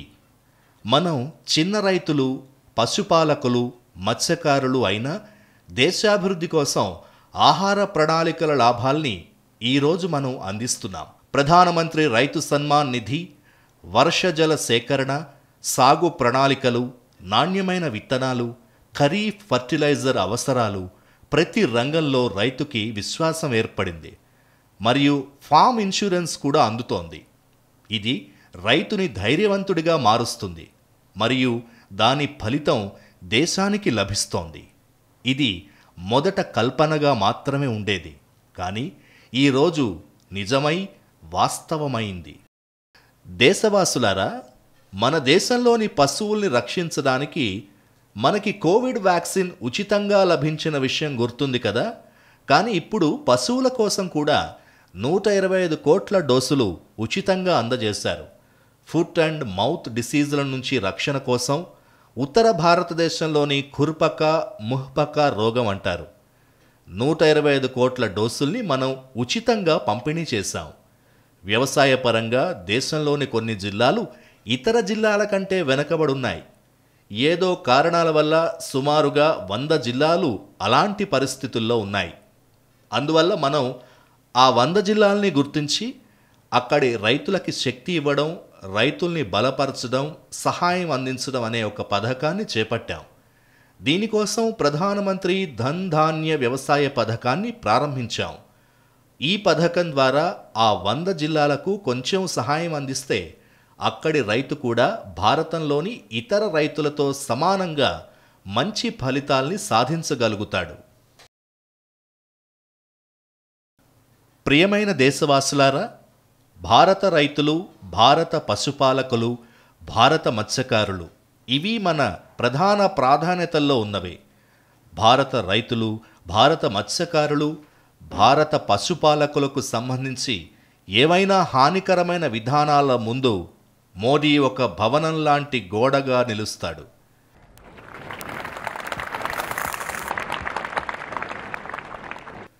భారతదేశం తన రైతులు, తన పశుపాలకులు, తన మత్స్యకారులకి సంబంధించి ఎప్పటికీ ఉదాసీనతను అవలంబించదు. ప్రియమైన దేశవాసులారా, పేదరికం అంటే ఏమిటో నాకు పుస్తకాల్లో చదవాల్సిన అవసరం లేదు. నాకు తెలుసు. నేను ప్రభుత్వంలో భాగంగా ఉన్నాను. అందువల్ల నా ప్రయత్నాలు ఎలా ఉంటాయంటే, ప్రభుత్వం కేవలం ఫైళ్లలో ఉండకూడదు. ప్రభుత్వం దేశంలోని ప్రజల జీవితాల్లో ఉండాలి. దళితులు, బాధితులు, పీడితులు, వంచితులు వాళ్లకు ప్రభుత్వాలు సానుకూలంగా ముందుగానే పనిచేయాలి. ప్రజల పక్షాన నిలబడాలి. ఆ దిశగా మనం నిరంతరం ప్రయత్నిస్తున్నాం. సమాజంలోని ప్రతి అవసరమున్న వ్యక్తికి కొందరు అనుకుంటారు ప్రభుత్వ పథకాలు కొందరికే అందుతున్నాయి అని. కాదు, మనం ప్రభుత్వ పథకాల్ని క్షేత్రస్థాయిలో అమలు చేస్తున్నాం. సంతృప్తిపై దృష్టి పెట్టి సామాజిక న్యాయం కోసం నిజమైన అమలు జరుగుతోంది. ఎక్కడా అర్హులు మిగలకూడదు. అర్హులైన వారి ఇళ్లకు ప్రభుత్వ సాయం చేరాలి. వారు తమ హక్కుల్ని పొందాలి. అందుకోసం మనం పనిచేస్తున్నాం. ప్రియమైన దేశవాసులారా, జన్ధన్ ఖాతాలు తెరవబడ్డప్పుడు అది కేవలం ఒక బ్యాంకు ఖాతా మాత్రమే కాదు. అది ప్రతి ఒక్కరికి ఆత్మవిశ్వాసాన్ని కల్పించింది. బ్యాంకు తలుపులు నా కోసం తెరుచుకున్నాయి, నేను కూడా టేబుల్ దగ్గరికెళ్ళి మాట్లాడొచ్చు అని నమ్మకాన్ని మనం కలిగించాం. ఆయుష్మాన్ భారత్ కార్యక్రమం ప్రజల్ని బాధ్యతగా కాపాడుకోవడం నుంచి మంచి ఆరోగ్యం కోసం అందరూ సహాయం పొందగలిగే దిశలోకి మార్చేలా పనిచేస్తుంది.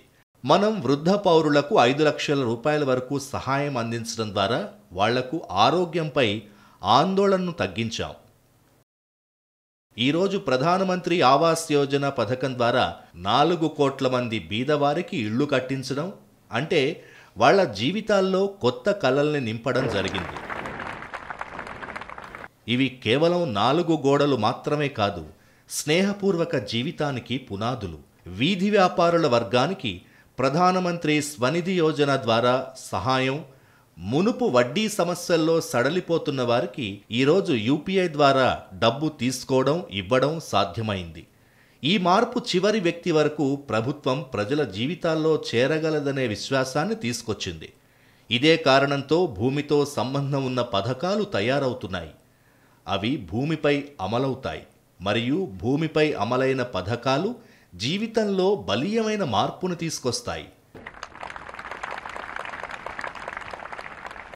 ఒకప్పుడు నిరుపేదలు, బాధితులు, ఆదివాసీలు, వంచితులు, దివ్యాంగులు, వితంతువులు, తల్లులు, అక్కచెల్లెళ్ళు తమ హక్కుల కోసం నానాపాట్లు పడుతూ తిరిగేవారు. ప్రభుత్వ కార్యాలయాల్లో మోసపూరితమైన మాటలతో తిరిగి జీవితం ముగిసేది.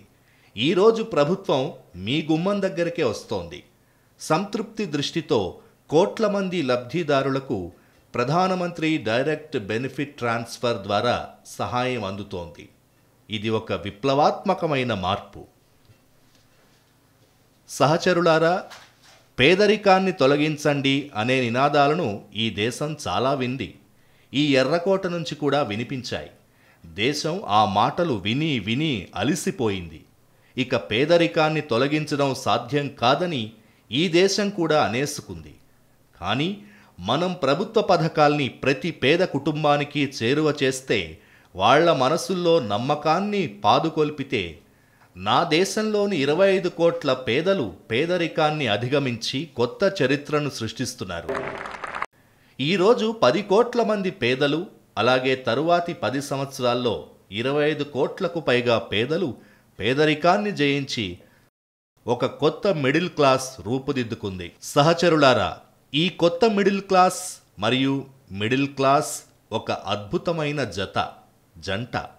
ఈ వర్గం అనేక ఆశలు కలిగింది, ప్రయత్నాలు చేసేది. అలాగే ఇది ఈ దేశాన్ని ముందుకు నడిపించే ఒక గొప్ప శక్తిగా మారబోతుంది. నా ప్రియమైన దేశవాసులారా, అతి సమీప భవిష్యత్తులో పూర్తిగా సామాజిక సరిహద్దుల్ని దాటిన మహాత్మా జ్యోతిబా పూలే గారి 200వ జయంతి వస్తోంది. మనం ఈ జయంతి ఉత్సవాల్ని ప్రారంభించబోతున్నాం. మరియు మహాత్మా జ్యోతిబా పూలే గారి సూత్రాలు, ఆయన ఇచ్చిన మంత్రాలు మనకు ప్రేరణగా నిలిచాయి. వెనకబడ్డవాళ్లకు ప్రాధాన్యత ఇచ్చి మనం మార్పులో అత్యున్నతమైన శిఖరాల్ని అందుకోవాలనుకుంటున్నాం. దీనికోసం మనం పరిశ్రమలో శ్రేష్ఠతని ప్రదర్శించాలనుకుంటున్నాం. మనం పారదర్శక విధానాల ద్వారా వెనకబడిన వారికి ప్రాధాన్యతను ఈ నేలపై నిజంగా అమలు చేయాలనుకుంటున్నాం. ప్రతి వెనకబడిన వారి జీవితంలో మార్పు స్పష్టంగా ప్రతిఫలించాలనుకుంటున్నాం.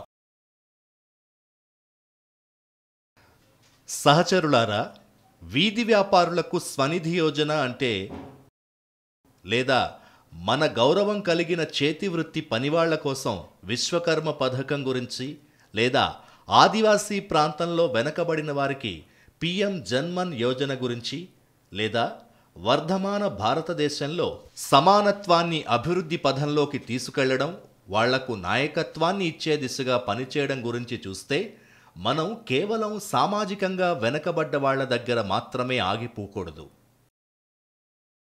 సహచరులారా, వీధి వ్యాపారులకు స్వనిధి యోజన అంటే, లేదా మన గౌరవం కలిగిన చేతివృత్తి పనివాళ్ల కోసం విశ్వకర్మ పథకం గురించి, లేదా ఆదివాసీ ప్రాంతంలో వెనకబడిన వారికి పిఎం జన్మన్ యోజన గురించి, లేదా వర్ధమాన భారతదేశంలో సమానత్వాన్ని అభివృద్ధి పథంలోకి తీసుకెళ్లడం, వాళ్లకు నాయకత్వాన్ని ఇచ్చే దిశగా పనిచేయడం గురించి చూస్తే, మనం కేవలం సామాజికంగా వెనకబడ్డ వాళ్ల దగ్గర మాత్రమే ఆగిపోకూడదు.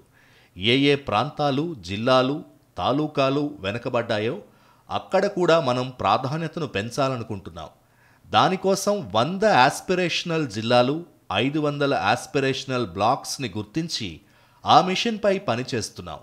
ఈశాన్య భారతం అభివృద్ధి కోసం వేల కోట్ల రూపాయల ఇన్ఫ్రాస్ట్రక్చర్ ప్రాజెక్టులని అమలు చేసి ఈశాన్య భారత ప్రజల జీవితాలను మార్చి దేశ అభివృద్ధి యాత్రలో భాగస్వాములుగా మార్చడానికి ప్రయత్నిస్తున్నాం. నా ప్రియ దేశవాసులారా, జీవితంలోని ప్రతి రంగంలో అభివృద్ధి ఉండాలి. అభివృద్ధిలో క్రీడలకు కూడా ప్రాధాన్యం ఉంది. అలాగే నాకిప్పుడు చాలా ఆనందంగా ఉంది. ఒకప్పుడు పిల్లలు ఆటల మీద శ్రద్ధ చూపిస్తే తల్లిదండ్రులు దాన్ని ఒప్పుకునే పరిస్థితి ఉండేది కాదు. ఇప్పుడు ఆ పరిస్థితి పూర్తిగా మారిపోయింది. పిల్లలు ఆటపాటల్లో ఆసక్తి చూపించడం, రాణించడం వల్ల తల్లిదండ్రులు చాలా గర్వపడుతున్నారు. నేను దీన్ని ఒక శుభ సంకేతంగా పరిగణిస్తున్నాను. నా దేశంలో చాలా కుటుంబాల్లో క్రీడలకు ప్రోత్సాహక వాతావరణం ఏర్పడ్డాన్ని చూస్తూ నా మనస్సు గర్వంతో నిండిపోతోంది. దీన్ని దేశ భవిష్యత్తుకు ఒక మంచి సూచికగా నేను భావిస్తున్నాను. అలాగే స్నేహితులారా, క్రీడల్ని ప్రోత్సహించడానికి మనం నేషనల్ స్పోర్ట్స్ పాలసీని రూపొందించాం. చాలా శతాబ్దాల తరువాత దేశంలో ఖేలో భారత్ పథకాన్ని తీసుకొచ్చాం. దీని ద్వారా క్రీడల రంగంలో సమగ్ర అభివృద్ధికి ప్రయత్నం చేయాలనుకుంటున్నాం. స్కూల్ స్థాయి నుండి ఒలింపిక్స్ వరకు మనం ఒక సంపూర్ణమైన ఇకోసిస్టమ్ని అభివృద్ధి చేయాలనుకుంటున్నాం. కోచింగ్ వ్యవస్థలు, ఫిట్నెస్, క్రీడా స్థలాలు, క్రీడా ఏర్పాట్లు, క్రీడలకు కావలసిన సౌకర్యాలు, చిన్న పరిశ్రమలకు క్రీడా సామాగ్రి తయారీలో సహాయం, ఇవన్నీ అందుబాటులో ఉండేలా చేయాలనుకుంటున్నాం. అంటే ఒక విధంగా ఈ పూర్తి ఇకోసిస్టమ్ని గ్రామీణ ప్రాంతాల పిల్లల వరకు చేరవేయడం మన లక్ష్యం. కానీ స్నేహితులారా, నేను ఫిట్నెస్ గురించి, క్రీడల గురించి మాట్లాడినప్పుడు ఒక ముఖ్యమైన ఆందోళనను మీ ముందు వెళ్ళిబుచ్చాలనుకుంటున్నాను. మన దేశంలోని ప్రతి కుటుంబం ఈ విషయంపై ఆందోళన చెందాలి. ఊబకాయం మన దేశానికి ఒక పెద్ద కష్టంగా మారుతోంది. రాబోయే సంవత్సరాల్లో పరిశోధకులు, నిపుణులు చెప్తున్నారు, ప్రతి 3వ వ్యక్తిలో ఒకరు ఊబకాయంతో బాధపడతారు. మనల్ని మనం ఊబకాయం నుండి, ఒబెసిటీ నుండి రక్షించుకోవాలి. అందుకే అన్ని చర్యలు తీసుకోవాల్సిన అవసరం ఉంది. కానీ ఒక చిన్న సూచన చేశాను. ప్రియమైన దేశవాసులారా, పేదరికం అంటే ఏమిటో నాకు పుస్తకాల్లో చదవాల్సిన అవసరం లేదు. నాకు తెలుసు. నేను ప్రభుత్వంలో భాగంగా ఉన్నాను. అందువల్ల నా ప్రయత్నాలు ఎలా ఉంటాయంటే, ప్రభుత్వం కేవలం ఫైళ్లలో ఉండకూడదు. ప్రభుత్వం దేశంలోని ప్రజల జీవితాల్లో ఉండాలి. దళితులు, బాధితులు, పీడితులు, వంచితులు, వాళ్లకు ప్రభుత్వాలు సానుకూలంగా ముందుగానే పనిచేయాలి. ప్రజల పక్షాన నిలబడాలి. ఆ దిశగా మనం నిరంతరం ప్రయత్నిస్తున్నాం. సమాజంలోని ప్రతి అవసరమున్న వ్యక్తికి, కొందరు అనుకుంటారు ప్రభుత్వ పథకాలు కొందరికే అందుతున్నాయి అని. కాదు, మనం ప్రభుత్వ పథకాల్ని క్షేత్రస్థాయిలో అమలు చేస్తున్నాం. సంతృప్తిపై దృష్టి పెట్టి సామాజిక న్యాయం కోసం నిజమైన అమలు జరుగుతోంది. ఎక్కడా అర్హులు మిగలకూడదు. అర్హులైన వారి ఇళ్లకు ప్రభుత్వ సాయం చేరాలి. వారు తమ హక్కుల్ని పొందాలి. అందుకోసం మనం పనిచేస్తున్నాం.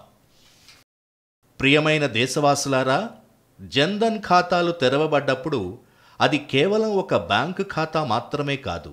అది ప్రతి ఒక్కరికి ఆత్మవిశ్వాసాన్ని కల్పించింది. బ్యాంక్ తలుపులు నా కోసం తెరుచుకున్నాయి, నేను కూడా టేబుల్ దగ్గరికెళ్ళి మాట్లాడొచ్చు అని నమ్మకాన్ని మనం కలిగించాం. ఆయుష్మాన్ భారత్ కార్యక్రమం ప్రజల్ని బాధ్యతగా కాపాడుకోవడం నుంచి మంచి ఆరోగ్యం కోసం అందరూ సహాయం పొందగలిగే దిశలోకి మార్చేలా పనిచేస్తుంది. మనం వృద్ధ పౌరులకు 5 లక్షల రూపాయల వరకు సహాయం అందించడం ద్వారా వాళ్లకు ఆరోగ్యంపై ఆందోళనను తగ్గించాం.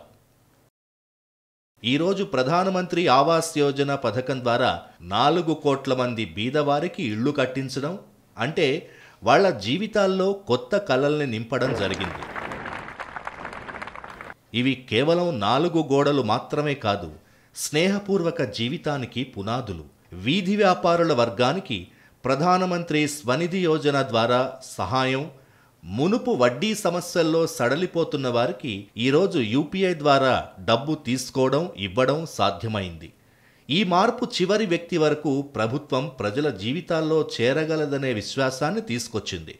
ఇదే కారణంతో భూమితో సంబంధం ఉన్న పథకాలు తయారవుతున్నాయి. అవి భూమిపై అమలవుతాయి మరియు భూమిపై అమలైన పథకాలు జీవితంలో బలీయమైన మార్పును తీసుకొస్తాయి. ఒకప్పుడు నిరుపేదలు, బాధితులు, ఆదివాసీలు, వంచితులు, దివ్యాంగులు, వితంతువులు, తల్లులు, అక్కచెల్లెళ్ళు తమ హక్కుల కోసం నానాపాట్లు పడుతూ తిరిగేవారు. ప్రభుత్వ కార్యాలయాల్లో మోసపూరితమైన మాటలతో తిరిగి జీవితం ముగిసేది. ఈరోజు ప్రభుత్వం మీ గుమ్మం దగ్గరికే వస్తోంది. సంతృప్తి దృష్టితో కోట్ల మంది లబ్ధిదారులకు ప్రధానమంత్రి డైరెక్ట్ బెనిఫిట్ ట్రాన్స్ఫర్ ద్వారా సహాయం అందుతోంది. ఇది ఒక విప్లవాత్మకమైన మార్పు. సహచరులారా, పేదరికాన్ని తొలగించండి అనే నినాదాలను ఈ దేశం చాలా వింది. ఈ ఎర్రకోట నుంచి కూడా వినిపించాయి. దేశం ఆ మాటలు విని అలిసిపోయింది. ఇక పేదరికాన్ని తొలగించడం సాధ్యం కాదని ఈ దేశం కూడా అనేసుకుంది. కానీ మనం ప్రభుత్వ పథకాల్ని ప్రతి పేద కుటుంబానికి చేరువ చేస్తే, వాళ్ల మనసుల్లో నమ్మకాన్ని పాదుకొల్పితే, నా దేశంలోని 25 కోట్ల పేదలు పేదరికాన్ని అధిగమించి కొత్త చరిత్రను సృష్టిస్తున్నారు. ఈరోజు 10 కోట్ల మంది పేదలు, అలాగే తరువాతి 10 సంవత్సరాల్లో 25 కోట్లకు పైగా పేదలు పేదరికాన్ని జయించి ఒక కొత్త మిడిల్ క్లాస్ రూపుదిద్దుకుంది. సహచరులారా, ఈ కొత్త మిడిల్ క్లాస్ మరియు మిడిల్ క్లాస్ ఒక అద్భుతమైన జంట. ఈ వర్గం అనేక ఆశలు కలిగింది, ప్రయత్నాలు చేసేది. అలాగే ఇది ఈ దేశాన్ని ముందుకు నడిపించే ఒక గొప్ప శక్తిగా మారబోతుంది. నా ప్రియమైన దేశవాసులారా, అతి సమీప భవిష్యత్తులో పూర్తిగా సామాజిక సరిహద్దుల్ని దాటిన మహాత్మా జ్యోతిబా పూలే గారి 200వ జయంతి వస్తోంది. మనం ఈ జయంతి ఉత్సవాల్ని ప్రారంభించబోతున్నాం. మరియు మహాత్మా జ్యోతిబా పూలే గారి సూత్రాలు, ఆయన ఇచ్చిన మంత్రాలు మనకు ప్రేరణగా నిలిచాయి. వెనకబడ్డవాళ్లకు ప్రాధాన్యత ఇచ్చి మనం మార్పులో అత్యున్నతమైన శిఖరాల్ని అందుకోవాలనుకుంటున్నాం. దీనికోసం మనం పరిశ్రమలో శ్రేష్ఠతని ప్రదర్శించాలనుకుంటున్నాం. మనం పారదర్శక విధానాల ద్వారా వెనకబడిన వారికి ప్రాధాన్యతను ఈ నేలపై నిజంగా అమలు చేయాలనుకుంటున్నాం. ప్రతి వెనుకబడిన వారి జీవితంలో మార్పు స్పష్టంగా ప్రతిఫలించాలనుకుంటున్నాం. సహచరులారా, వీధి వ్యాపారులకు స్వనిధి యోజన అంటే, లేదా మన గౌరవం కలిగిన చేతివృత్తి పనివాళ్ల కోసం విశ్వకర్మ పథకం గురించి, లేదా ఆదివాసీ ప్రాంతంలో వెనకబడిన వారికి పిఎం జన్మన్ యోజన గురించి, లేదా వర్ధమాన భారతదేశంలో సమానత్వాన్ని అభివృద్ధి పథంలోకి తీసుకెళ్లడం, వాళ్లకు నాయకత్వాన్ని ఇచ్చే దిశగా పనిచేయడం గురించి చూస్తే, మనం కేవలం సామాజికంగా వెనకబడ్డ వాళ్ల దగ్గర మాత్రమే ఆగిపోకూడదు. సహచరులారా, వీధి వ్యాపారులకు స్వనిధి యోజన అంటే, లేదా మన గౌరవం కలిగిన చేతివృత్తి పనివాళ్ల కోసం విశ్వకర్మ పథకం గురించి, లేదా ఆదివాసీ ప్రాంతంలో వెనకబడిన వారికి పిఎం జన్మన్ యోజన గురించి, లేదా వర్ధమాన భారతదేశంలో సమానత్వాన్ని అభివృద్ధి పథంలోకి తీసుకెళ్లడం, వాళ్లకు నాయకత్వాన్ని ఇచ్చే దిశగా పనిచేయడం గురించి చూస్తే, మనం కేవలం సామాజికంగా వెనకబడ్డ వాళ్ల దగ్గర మాత్రమే ఆగిపోకూడదు. ఏ ప్రాంతాలు, జిల్లాలు, తాలూకాలు వెనకబడ్డాయో అక్కడ కూడా మనం ప్రాధాన్యతను పెంచాలనుకుంటున్నాం. దానికోసం 100 ఆస్పిరేషనల్ జిల్లాలు, 500 ఆస్పిరేషనల్ బ్లాక్స్ని గుర్తించి ఆ మిషన్పై పనిచేస్తున్నాం. ఈశాన్య భారతం అభివృద్ధి కోసం వేల కోట్ల రూపాయల ఇన్ఫ్రాస్ట్రక్చర్ ప్రాజెక్టులని అమలు చేసి ఈశాన్య భారత ప్రజల జీవితాలను మార్చి దేశ అభివృద్ధి యాత్రలో భాగస్వాములుగా మార్చడానికి ప్రయత్నిస్తున్నాం. నా ప్రియ దేశవాసులారా, జీవితంలోని ప్రతి రంగంలో అభివృద్ధి ఉండాలి. అభివృద్ధిలో క్రీడలకు కూడా ప్రాధాన్యం ఉంది. అలాగే నాకిప్పుడు చాలా ఆనందంగా ఉంది. ఒకప్పుడు పిల్లలు ఆటల మీద శ్రద్ధ చూపిస్తే తల్లిదండ్రులు దాన్ని ఒప్పుకునే పరిస్థితి ఉండేది కాదు. ఇప్పుడు ఆ పరిస్థితి పూర్తిగా మారిపోయింది. పిల్లలు ఆటపాటల్లో ఆసక్తి చూపించడం, రాణించడం వల్ల తల్లిదండ్రులు చాలా గర్వపడుతున్నారు. నేను దీన్ని ఒక శుభ సంకేతంగా పరిగణిస్తున్నాను. నా దేశంలో చాలా కుటుంబాల్లో క్రీడలకు ప్రోత్సాహక వాతావరణం ఏర్పడ్డాన్ని చూస్తూ నా మనస్సు గర్వంతో నిండిపోతోంది. దీన్ని దేశ భవిష్యత్తుకు ఒక మంచి సూచికగా నేను భావిస్తున్నాను. అలాగే స్నేహితులారా, క్రీడల్ని ప్రోత్సహించడానికి మనం నేషనల్ స్పోర్ట్స్ పాలసీని రూపొందించాం. చాలా శతాబ్దాల తరువాత దేశంలో ఖేలో భారత్ పథకాన్ని తీసుకొచ్చాం. దీని ద్వారా క్రీడల రంగంలో సమగ్ర అభివృద్ధికి ప్రయత్నం చేయాలనుకుంటున్నాం. స్కూల్ స్థాయి నుండి ఒలింపిక్స్ వరకు మనం ఒక సంపూర్ణమైన ఇకోసిస్టమ్ని అభివృద్ధి చేయాలనుకుంటున్నాం. కోచింగ్ వ్యవస్థలు, ఫిట్నెస్, క్రీడా స్థలాలు, క్రీడా ఏర్పాట్లు, క్రీడలకు కావలసిన సౌకర్యాలు, చిన్న పరిశ్రమలకు క్రీడా సామాగ్రి తయారీలో సహాయం, ఇవన్నీ అందుబాటులో ఉండేలా చేయాలనుకుంటున్నాం. అంటే ఒక విధంగా ఈ పూర్తి ఇకోసిస్టమ్ని గ్రామీణ ప్రాంతాల పిల్లల వరకు చేరవేయడం మన లక్ష్యం. కానీ స్నేహితులారా, నేను ఫిట్నెస్ గురించి, క్రీడల గురించి మాట్లాడినప్పుడు ఒక ముఖ్యమైన ఆందోళనను మీ ముందు వెళ్ళిబుచ్చాలనుకుంటున్నాను. మన దేశంలోని ప్రతి కుటుంబం ఈ విషయంపై ఆందోళన చెందాలి. ఊబకాయం మన దేశానికి ఒక పెద్ద కష్టంగా మారుతోంది. రాబోయే సంవత్సరాల్లో పరిశోధకులు, నిపుణులు చెప్తున్నారు, ప్రతి 3వ వ్యక్తిలో ఒకరు ఊబకాయంతో బాధపడతారు. మనల్ని మనం ఊబకాయం నుండి, ఒబెసిటీ నుండి రక్షించుకోవాలి. అందుకే అన్ని చర్యలు తీసుకోవాల్సిన అవసరం ఉంది. కానీ ఒక చిన్న సూచన చేశాను. కుటుంబాలు నిర్ణయం తీసుకోవాలి. ఇంటికి తీసుకొచ్చే నూనెల్లో 10% తక్కువ ప్రమాణాన్ని తీసుకురావాలి. అలాగే 10% తక్కువగా ఉపయోగించాలి. ఇలాంటి ప్రయత్నం ద్వారా ఒబెసిటీపై పోరాటానికి మనం గట్టి కృషి చేయవచ్చు. నా ప్రియ దేశవాసులారా, మన దేశం అదృష్టవంతమైన దేశం. మనకి వేల కోట్ల సంవత్సరాల వారసత్వం ఉంది. అది మనకు నిరంతర శక్తి, ప్రేరణ, త్యాగం మరియు తపస్సుకి మార్గాన్ని అందిస్తుంది. ఈ ఏడాది గురుతేజ్ బహదూర్ జీ 350వ వర్ధంతి. దేశ సాంస్కృతిక పరిరక్షణకు, భారతీయ మూలాల్ని పరిరక్షించడానికి ఆయన తన సర్వస్వాన్ని అంకితం చేశారు. నేను ఈ సందర్భంగా ఆయనకు నమస్కారం చేస్తున్నాను. సహచరులారా, మన సంస్కృతి యొక్క శక్తి మన వైవిధ్యంలో ఉంది. మనం వైవిధ్యాన్ని పెంచుకోవడానికి, ఆచరణలోకి తీసుకురావడానికి ప్రయత్నం చేస్తూనే ఉన్నాం. మన భరతమాత ఈ దేశమనే తోటను ఎన్ని రకాల పూలతో అలంకరించిందో, ఎన్ని వైవిధ్యాలున్నాయో చూడడం, తెలుసుకోవడం, మనకున్న వారసత్వం మనకి నిజంగా గర్వకారణాలు. భారతదేశం వైవిధ్యాన్ని ఎలా జీవితంలో ఆచరించి చూపిస్తుందో మన ప్రయాగ్రాజ్ మహాకుంభలో చూశాం. ఒకే చోట కోట్ల మంది ప్రజలు ఒకే భావన, ఒకే ప్రాణం, ఒకే ప్రయత్నంతో ఉంటారు. ఇది ప్రపంచానికి ఒక పెద్ద అద్భుతం. మహాకుంభ యొక్క విజయం భారతదేశపు ఏకత్వానికి, భారతదేశపు సామర్థ్యానికి సాక్ష్యం. సహచరులారా, మన దేశం వివిధ భాషలతో సుసంపన్నమైన దేశం. ఇది మనకు ఆనందం కలిగించే విషయం. అందువల్ల మనం మరాఠీ, అసోమియా, బాంగ్లా, పాలీ, ప్రకృత భాషలకు క్లాసికల్ లాంగ్వేజ్ స్థాయినిచ్చాం. నా అభిప్రాయం ఏంటంటే, మన భాషలు ఎంత అభివృద్ధి చెందుతాయో, మన భాషల్లో ఎంత సమృద్ధి ఉంటుందో, మన జ్ఞాన వ్యవస్థకి కూడా అంతే శక్తి లభిస్తుంది. అదే మన శక్తి. డేటా యుగంలో ఈ శక్తి ప్రపంచానికి కూడా గొప్ప శక్తిగా మారవచ్చు. మన భాషలో ఇంతటి సామర్థ్యం ఉంది.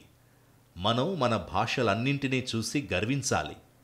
అలాగే అన్ని భాషల అభివృద్ధికి ప్రతి ఒక్కరూ ప్రయత్నించాలి.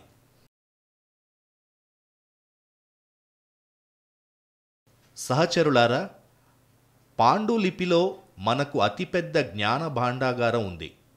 కానీ దాని పట్ల చాలా నిర్లక్ష్యం జరిగింది. ఈసారి మనం జ్ఞానభారతీయం పథకం కింద దేశమంతటా ఎక్కడైతే హస్తలిపి గ్రంథాలు, ఎక్కడైతే వందల ఏళ్ల నాటి పాత డాక్యుమెంట్లు ఉన్నాయో వాటిని పరిశోధనాత్మకంగా వెతికి ఆధునిక సాంకేతికతను ఉపయోగించి ఆ జ్ఞాన సమృద్ధిని భవిష్యత్తు తరాల కోసం ఉపయోగపడేలా మారుస్తున్నాం.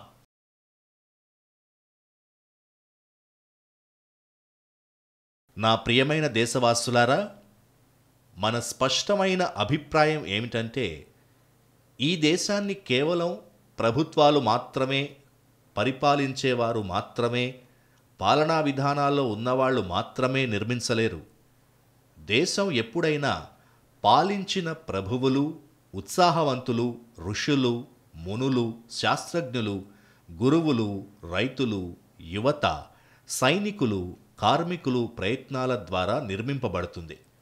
ప్రతి ఒక్కరి కృషి ముఖ్యమైందే. వ్యక్తుల కృషి, సంస్థల కృషి కూడా. ఇప్పుడు నేను గర్వంగా ఒక విషయం చెప్పాలనుకుంటున్నాను. ఇవాల్టికి ఓ 100 సంవత్సరాల క్రితం ఒక సంస్థ ప్రారంభమైంది. రాష్ట్రీయ స్వయం సేవక్ సంఘ్, ఆర్ఎస్ఎస్ 100 సంవత్సరాల పాటు దేశ సేవ చేసింది. ఇది అత్యంత గౌరవప్రదమైన బంగారు పేజీ. వ్యక్తి నిర్మాణం ద్వారా దేశ నిర్మాణం అనే సంకల్పంతో 100 సంవత్సరాల పాటు మాతృభూమి శ్రేయస్సు కోసం స్వయం సేవకులు తమ జీవితాల్ని అర్పించారు. సేవ, సమర్పణ, సంస్థ మరియు అసాధారణ శ్రద్ధ ఇవే ఆర్ఎస్ఎస్ మూల స్తంభాలు. ఈ 100 సంవత్సరాల అంకిత భావం కలిగిన చరిత్ర ఆర్ఎస్ఎస్కుంది. ఈరోజు ఎర్రకోట బురుజుల మీద నుండి ఈ 100 సంవత్సరాల దేశ సేవాయాత్రలో భాగమైన స్వయం సేవకులందరినీ గౌరవంగా స్మరించుకుంటున్నాను. అలాగే ఈ దేశం కూడా చాలా గర్వపడుతోంది. ఆర్ఎస్ఎస్ యొక్క ఈ 100 సంవత్సరాల ఘనమైన అంకిత భావంతో కూడిన యాత్ర మనకు ఎల్లప్పుడూ ప్రేరణగా నిలుస్తుంది.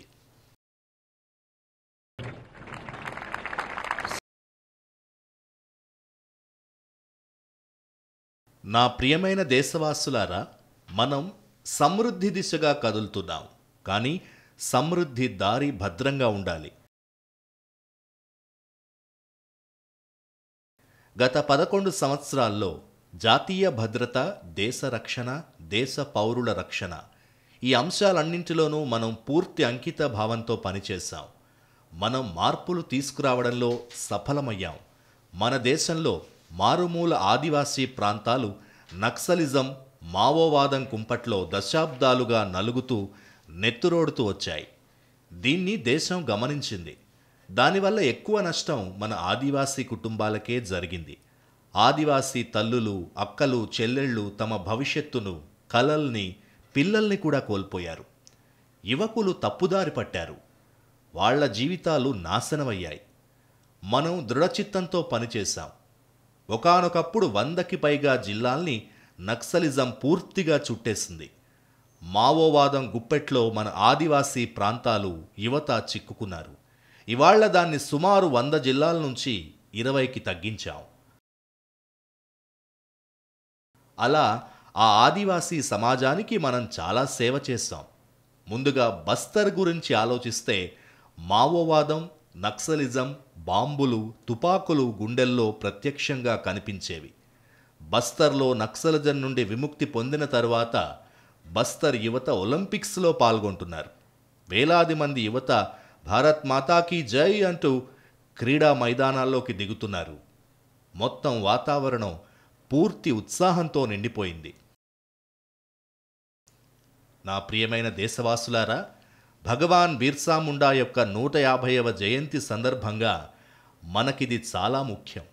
ఈ సందర్భంగా మనం ఆ ఆదివాసీ ప్రాంతాల్ని నక్సలిజం నుండి విముక్తం చేసి మన ఆదివాసీ కుటుంబాల యువతీ యువకుల జీవితాల్ని రక్షించడం ద్వారా భగవాన్ బిర్సా ముండాకు నిజమైన ఘనమైన నివాళులర్పించాం. నా ప్రియమైన దేశవాసులారా, నేను ఈరోజు దేశం ముందున్న ఒక ఆందోళన, ఒక సవాలు గురించి మీకు తెలియజేయాలనుకుంటున్నాను. 4 రకాలైన కుట్ర, ఉద్దేశపూరితమైన కుట్రల ద్వారా దేశపు డెమోగ్రఫీ మారిపోతుంది. ఒక కొత్త రకం సంక్షోభానికి ఇది బాటలు వేస్తుంది. ఇది పూర్తిగా అవాంఛనీయం. మన దేశ యువతుల కష్టాన్ని దొంగలిస్తున్నారు. ఆగంతకులు మన దేశపు భార్యలు, కూతుళ్లను లక్ష్యంగా చేసుకుంటున్నారు. దీన్ని సహించేది లేదు. ఆ ఆగంతకులు నిర్మలమైన మనసు కలిగిన ఆదివాసీ ప్రజల్ని మాయ చేసి వాళ్ల భూముల్ని ఆక్రమిస్తున్నారు. ఈ దేశం దాన్ని సహించదు. కనుక ప్రియమైన దేశవాసులారా, డెమోగ్రఫీ మారినప్పుడు, సరిహద్దు ప్రాంతాల్లో డెమోగ్రఫీ మారినప్పుడు అది జాతీయ భద్రతకు పెను సవాలవుతుంది. ఇది దేశం యొక్క ఏకత్వం, సమగ్రత మరియు ప్రగతికి అడ్డంకిగా మారుతుంది. అది సామాజిక ఉద్రిక్తతలకు బీజాలు వేస్తుంది. ఏ దేశం కూడా తన దేశాన్ని ఆగంతకుల చేతుల్లో పెట్టి ఊరుకోలేదు. ప్రపంచంలో ఎవరూ అలా చెయ్యలేరు. కనుక మన భారతీయులం ఆ పని ఎలా చేయగలం? మన పూర్వీకులు త్యాగం మరియు బలిదానం ద్వారా స్వాతంత్ర్యాన్ని సాధించారు. మనకు స్వతంత్ర భారతాన్ని ఇచ్చారు. ఆ మహాపురుషుల పట్ల మన కర్తవ్యం ఏంటంటే, మన దేశంలో ఈ విధమైన చర్యల్ని అంగీకరించకూడదు. అదే వారికి నిజమైన నివాళవుతుంది. అందువల్ల నేను ఈరోజు ఈ ఎర్రకోట బురుజుల మీద నుండి ప్రకటించాలనుకుంటున్నాను. మనం హై పవర్ డెమోగ్రఫీ మిషన్ని ప్రారంభించాలని నిర్ణయించుకున్నాం. ఈ మిషన్ భారతదేశంలో పెరుగుతున్న ఈ ఘోరమైన సంక్షోభాన్ని పరిష్కరించడానికి సరైన సమయంలో స్పష్టంగా మరియు వివేకంతో తన కార్యాన్ని పూర్తి చేస్తుంది. ఈ దిశగా మనం ముందుకు కదులుతున్నాం. నా ప్రియమైన దేశవాసులారా, రేపు జన్మాష్టమి పావన ఉత్సవం. దేశవ్యాప్తంగా శ్రీకృష్ణ భగవానుడి జన్మోత్సవం జరపబడుతుంది. సహచరులారా, నాకు శ్రీకృష్ణ భగవానుడు గుర్తొచ్చినప్పుడు మనం చూస్తున్నాం ఈ ప్రపంచంలో యుద్ధ విధానాలు ఎలా మారిపోతున్నాయో. చాలా స్పష్టంగా మన భారతదేశం యుద్ధం విషయంలో ప్రతి కొత్త విధానాన్ని ఎదుర్కోవడంలో సమర్థంగా నిలిచింది. ఆపరేషన్ సింధూర్లో మనం చూపించాం. టెక్నాలజీలో మనకున్న నైపుణ్యం ఏమిటో చూపించాం. పాకిస్తాన్ మన సైనిక స్థావరాలపై, ఎయిర్ బేస్లపై, సున్నితమైన ప్రాంతాలపై, భక్తి కేంద్రాలపై, మన పౌరులపై మిసైళ్లు, డ్రోన్లు ఇలా అనేక మార్గాల్లో దాడి చేసింది. దేశం చూసింది. కానీ గత 10 సంవత్సరాల్లో దేశాన్ని రక్షించేందుకు చేసిన ప్రయత్నాల ఫలితంగా వారి యొక్క ప్రతి దాడిని మన ధైర్యం కలిగిన మన సైన్యం, మన టెక్నాలజీ పూర్తిగా ధ్వంసం చేశాయి. మనకి అవతలి వాళ్ళు రవ్వంత మాత్రమే నష్టం చేయగలిగారు. దాంతో ఏ విధమైన ఇబ్బంది లేదు. కాబట్టి యుద్ధ రంగంలో టెక్నాలజీ విస్తరిస్తున్నప్పుడు, టెక్నాలజీ ప్రాధాన్యం పెరుగుతున్నప్పుడు దేశ రక్షణ కోసం, దేశ పౌరుల భద్రత కోసం మనం పొందిన నైపుణ్యాల్ని మరింత విస్తరించాల్సి ఉంది. మనం పొందిన నైపుణ్యాల్ని ఆనందంగా కొనసాగిస్తూ అప్గ్రేడ్ చేయాల్సిన అవసరం ఉంది. అందువల్ల సహచరులారా, నేను ఒక సంకల్పం చేశాను. మీ ఆశీర్వాదం కావాలి. కోటాను కోట్ల దేశవాసుల ఆశీర్వాదం కావాలి. ఎందుకంటే సమృద్ధి ఎంతున్నా భద్రత ఉల్లంఘన ఉంటే ఆ సమృద్ధి ఉపయోగపడదు. అందువలన భద్రత యొక్క ప్రాముఖ్యత చాలా ముఖ్యం. అందువల్ల నేను ఈరోజు ఈ ఎర్రకోట బురుజుల మీద నుండి చెప్పబోతున్నాను. రాబోయే 10 సంవత్సరాల్లో 2035 వరకు దేశంలోని అన్ని ముఖ్యమైన ప్రాంతాలను, సరిహద్దు ప్రాంతాలతో పాటుగా పౌర నివాస ప్రాంతాల్ని కూడా, ఉదాహరణకు ఆస్పత్రులు, రైల్వే స్టేషన్లు, భక్తి కేంద్రాలు, కొత్త టెక్నాలజీ ప్లాట్ఫామ్ల ద్వారా పూర్తిగా భద్రతా కవచం అందించబడుతుంది. ఈ భద్రతా కవచం నిరంతరం విస్తరింపబడుతుంది. దేశంలోని ప్రతి పౌరుడు సురక్షితంగా అనుభూతి చెందాలి. ఏ రకమైన టెక్నాలజీ మనపై దాడి చేయడానికి వచ్చినా మన టెక్నాలజీ దాన్ని అధిగమించాలి. అందువల్లే రాబోయే 10 సంవత్సరాల్లో 2035 వరకు నేను ఈ జాతీయ భద్రతా కవచాన్ని విస్తరించడానికి దృఢం చేయడానికి, ఆధునికం చేయడానికి సంకల్పించాను. ఇది సాధించడానికి మనం శ్రీకృష్ణ భగవాను నుండి ప్రేరణ పొందాం. శ్రీకృష్ణ సుదర్శన చక్రం ద్వారా చేపట్టిన మార్గాన్ని అనుసరిస్తున్నాం. మీలో చాలామందికి గుర్తుండొచ్చు, మహాభారత యుద్ధంలో శ్రీకృష్ణుడు సుదర్శన చక్రం ద్వారా సూర్యుడి కాంతిని అడ్డుకుని మధ్యాహ్నమే చీకటిని సృష్టించారు. ఆ సమయంలో అర్జునుడు జయద్రథ వధకు చేసిన ప్రతిజ్ఞను పూర్తి చేయగలిగాడు. అది సుదర్శన చక్రం యొక్క పరాక్రమం మరియు వ్యూహాత్మకత ఫలితమే. ఇప్పుడు దేశం సుదర్శన చక్ర మిషన్ ప్రారంభించబోతోంది. ఈ మిషన్ ఒక శక్తివంతమైన ఆయుధ వ్యవస్థ. శత్రువు యొక్క దాడిని న్యూట్రలైజ్ చేస్తుంది. అలాగే శత్రువులపై అనేక రెట్లు హిట్లను వెనక్కి తిప్పి ప్రతిఘటిస్తుంది. మనం భారత్లోని సుదర్శన చక్ర మిషన్ కోసం కొన్ని ప్రాథమిక నియమాల్ని కూడా నిర్ణయించాం. రాబోయే 10 సంవత్సరాల్లో దీన్ని ప్రముఖంగా ముందుకు తీసుకెళ్లాలని లక్ష్యంగా పెట్టుకున్నాం. మొదట ఇది సమగ్ర ఆధునిక వ్యవస్థ. దీనికోసం రీసెర్చ్, డెవలప్మెంట్, తయారీ అన్నీ మన దేశంలోనే జరగాలి.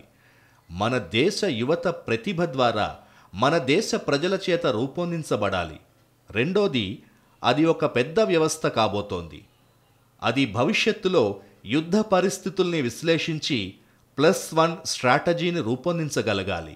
మూడోది, సుదర్శన చక్రం యొక్క ప్రిసైజ్ శక్తి కలిగినది. అవసరమైన చోటుకి వెళ్ళి తిరిగి శ్రీకృష్ణుడి దగ్గరికి తిరిగొచ్చేస్తుంది.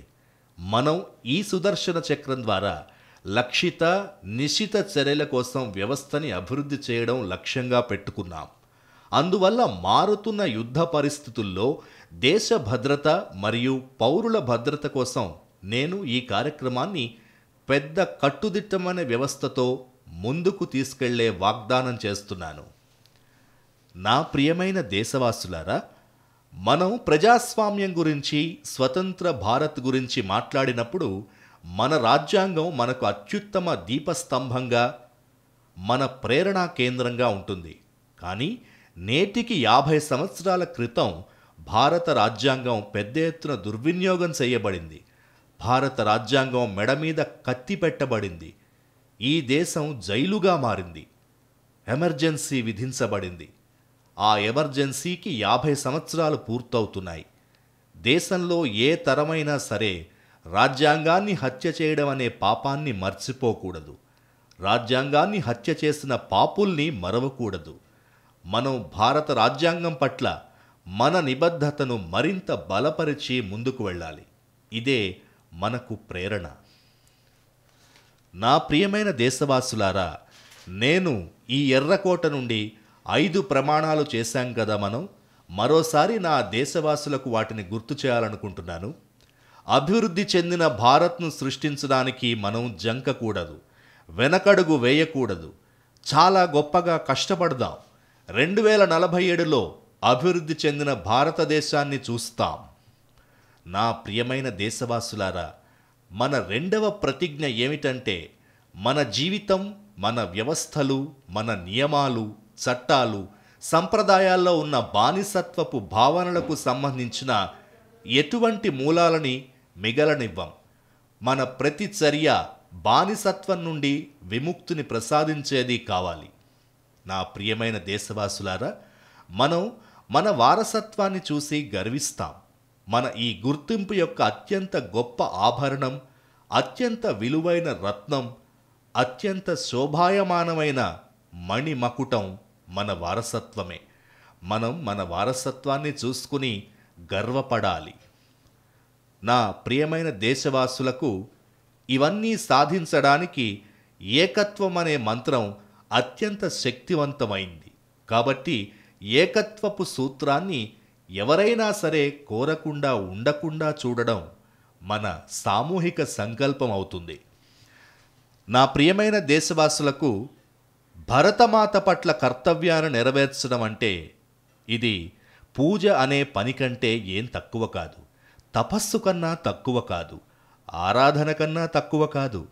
అదే భావనతో మనమందరం మాతృభూమి యొక్క అభివృద్ధి కోసం చాలా కష్టపడడం ద్వారా 2047లో అభివృద్ధి చెందిన భారత లక్ష్యాన్ని చేరుకోవడానికి మనస్ఫూర్తిగా పనిచేస్తాం. మన సర్వశక్తుల్ని వినియోగిస్తాం. మనకున్న అన్ని సామర్థ్యాల్ని, ఏ అవకాశాన్ని కూడా వదిలిపెట్టకుండా కొత్త అవకాశాల్ని సృష్టించి, ఆ సృష్టించిన అవకాశాల ద్వారా 140 కోట్ల దేశవాసుల సామర్థ్యంతో ముందుకు మాత్రమే పయనిస్తాం. ఎల్లప్పుడూ ముందుకు మాత్రమే పయనిస్తాం. ఎల్లప్పుడూ ముందుకు మాత్రమే పయనిస్తాం. నా ప్రియమైన దేశవాసులారా, మనం గుర్తుంచుకోవాల్సింది ఏంటంటే 140 కోట్ల దేశవాసుల్ని గుర్తుంచుకోవాలి. శ్రమించిన వాళ్లే, కష్టపడ్డ వాళ్లే చరిత్రను సృష్టించారు. శ్రమించిన వాళ్లే, కష్టించిన వాళ్లే చరిత్రను సృష్టించారు. కొండల్ని పిండి కొట్టడానికి రెక్కలు ముక్కలు చేసుకున్న వాళ్లే కాలగతిని మార్చగలిగారు. మనకిప్పుడు సరిగ్గా కాలగతిని మార్చే సమయం ఇది మనందరికీ.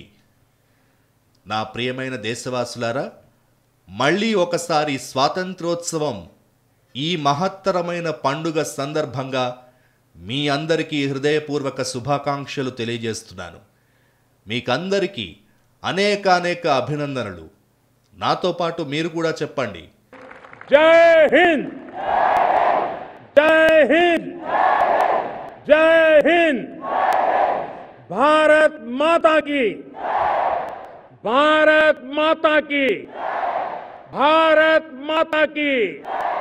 वंदे वंदे वंदे. बहुत बहुत धन्यवाद. जनगण मन अधिनायक जय हे भारत भाग्य विधाता. पंजाब सिंध गुजरात मराठा द्राविड़ उत्कल बंग. विंध्य हिमाचल यमुना गंगा उच्छल जलधि तरंग.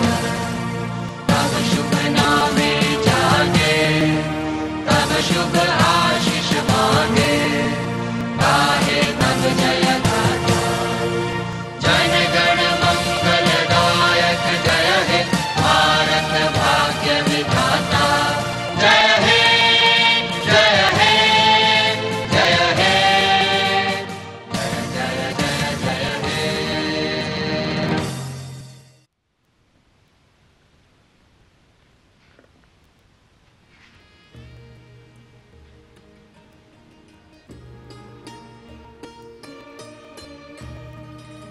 Prime Minister Narendra Modi concluding another very well received and successful Independence Day address from the ramparts of Red Fort.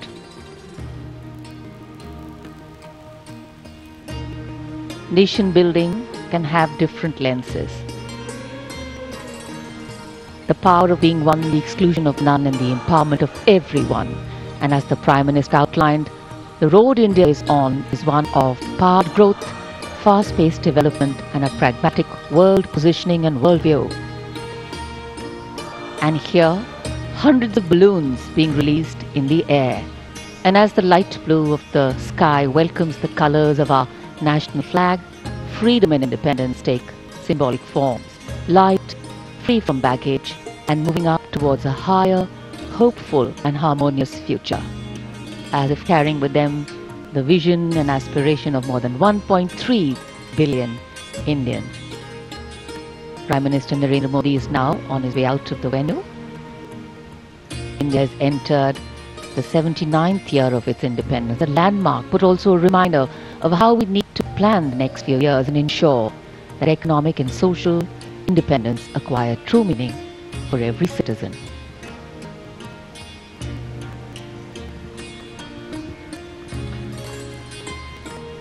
प्रधानमंत्री नरेंद्र मोदी अपने संबोधन के पश्चात लाल किले की प्राचीर से अब प्रस्थान कर रहे हैं।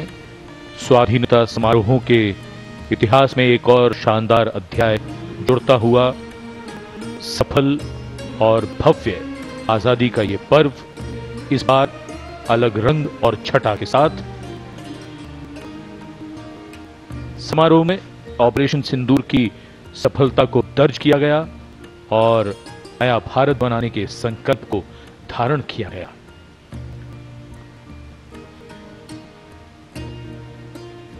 प्रधानमंत्री श्री मोदी अपने वाहन में बैठकर अब ज्ञान पथ की ओर यहां से प्रस्थान कर रहे हैं।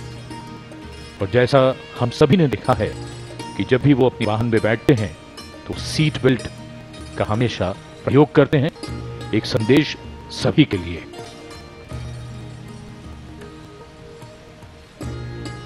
And earlier, as the shades of freedom took to the skies, they gave wings to an aspirations of a young and forward-looking people. Today, we recognize, revel and rejoice in all that makes us truly Indian. All that bonds us as an entity and all that helps us maintain our individuality. All that unifies our vision and all that gives us different perspectives. All our celebrations together and all our struggles that bring us together. The foregrounding being always nation first. ऐतिहासिक लाल किले की प्राचीर के ठीक सामने नया भारत, जो कि 79वें स्वाधीनता दिवस समारोह का मुख्य विषय है, थीम है, उसे आकार देते हुए भारत की युवा शक्ति, एनसीसी कैडेट्स और साथ में वॉलंटियर्स, युवा शक्ति जिसके हाथों में कल का भविष्य है, कल के भारत का भविष्य है। माननीय प्रधानमंत्री महोदय ने अपने उद्बोधन में लाल किले की प्राचीर से स्वतंत्र भारत से समृद्ध भारत की ओर चलने का संकल्प लिया, देशवासियों से वो संकल्प लेने का आग्रह किया। आत्मनिर्भरता, लोकल से वोकल होना, ये सभी बातें जिनकी ओर ध्यान देने का जिक्र किया माननीय प्रधानमंत्री महोदय ने। ऐतिहासिक लाहौरी गेट से उनका काफिला मंथर गति से आगे बढ़ रहा है। इनफॉर्म, परफॉर्म, ट्रांसफॉर्म, प्रधानमंत्री महोदय ने अपने उद्बोधन में कहा कि उससे भी आगे जाने की आवश्यकता है और भारत को 2047 तक एक विकसित राष्ट्र बनाना है। तो नए संकल्प लेने हैं, उन संकल्पों की ओर दृढ़ता से चलना है, जीवट से चलना है। और जाहिर सी बात है, इसके लिए अभी तक जो कुछ किया गया है उससे बहुत ज्यादा कुछ करने की आवश्यकता है।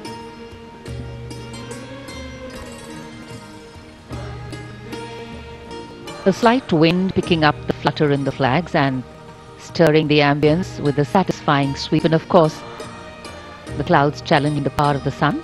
The Prime Minister's carcade now arriving at the road in front of the fort's moat, across which school children, NCC cadets and volunteers have been sitting with great discipline and respect. Everybody standing up to get a closer glimpse of the carcade. Satisfaction, contentment and celebration writ large over the venue, the people and everybody who participated in it. The Prime Minister's vehicle stopping in front of where these cadets and volunteers are sitting. I think a much awaited time. It's now become a ritual, a tradition, and these young ones really excited. एक हलचल, उत्सुकता से प्रतीक्षा और माननीय प्रधानमंत्री का ज्ञान पथ पर आगमन। यहाँ 2500 एनसीसी कैडेट और माय भारत वॉलंटियर्स, ये उनके लिए एक यादगार अवसर।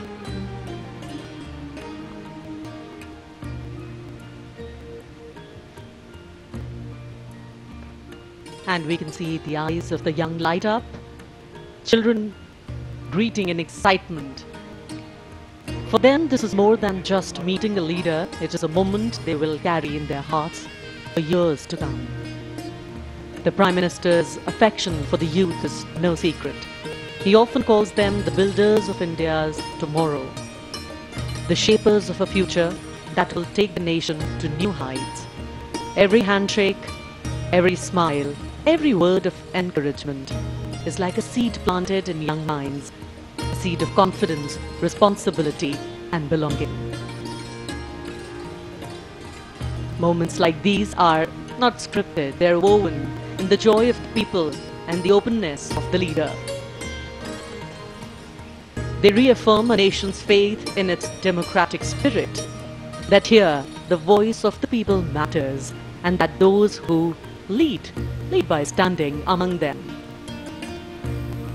And as the cheers rise and the tricolor waves in countless hands, this interaction becomes more than just a gesture. It becomes a symbol that in India's journey forward, it is the people who are the true strength, and it is their belief that carries the nation towards greater glory. माननीय प्रधानमंत्री महोदय प्रत्यक्ष संवाद में विश्वास रखते हैं, और वो भी खासतौर पर युवा शक्ति से, और बिल्कुल प्रत्यक्ष रूप से ये देखा जा सकता है कि जो माई भारत वॉलेंटियर्स हैं या एनसीसी कैडेट्स हैं जो कि सेना के तीनों अंगों से आए हुए हैं, अगर कुछ प्रतिभागी बीच में बैठे हैं तो उनके पास स्वयं जा करके बातचीत करने का प्रयास कर रहे हैं और उनसे प्रत्यक्ष संवाद कर रहे हैं। माननीय प्रधानमंत्री महोदय, अनुशासन बहुत ही महत्वपूर्ण, और जिसका पूरी तरीके से इन कैडेट्स के द्वारा, इन वॉलंटियर्स के द्वारा पालन किया जा रहा है।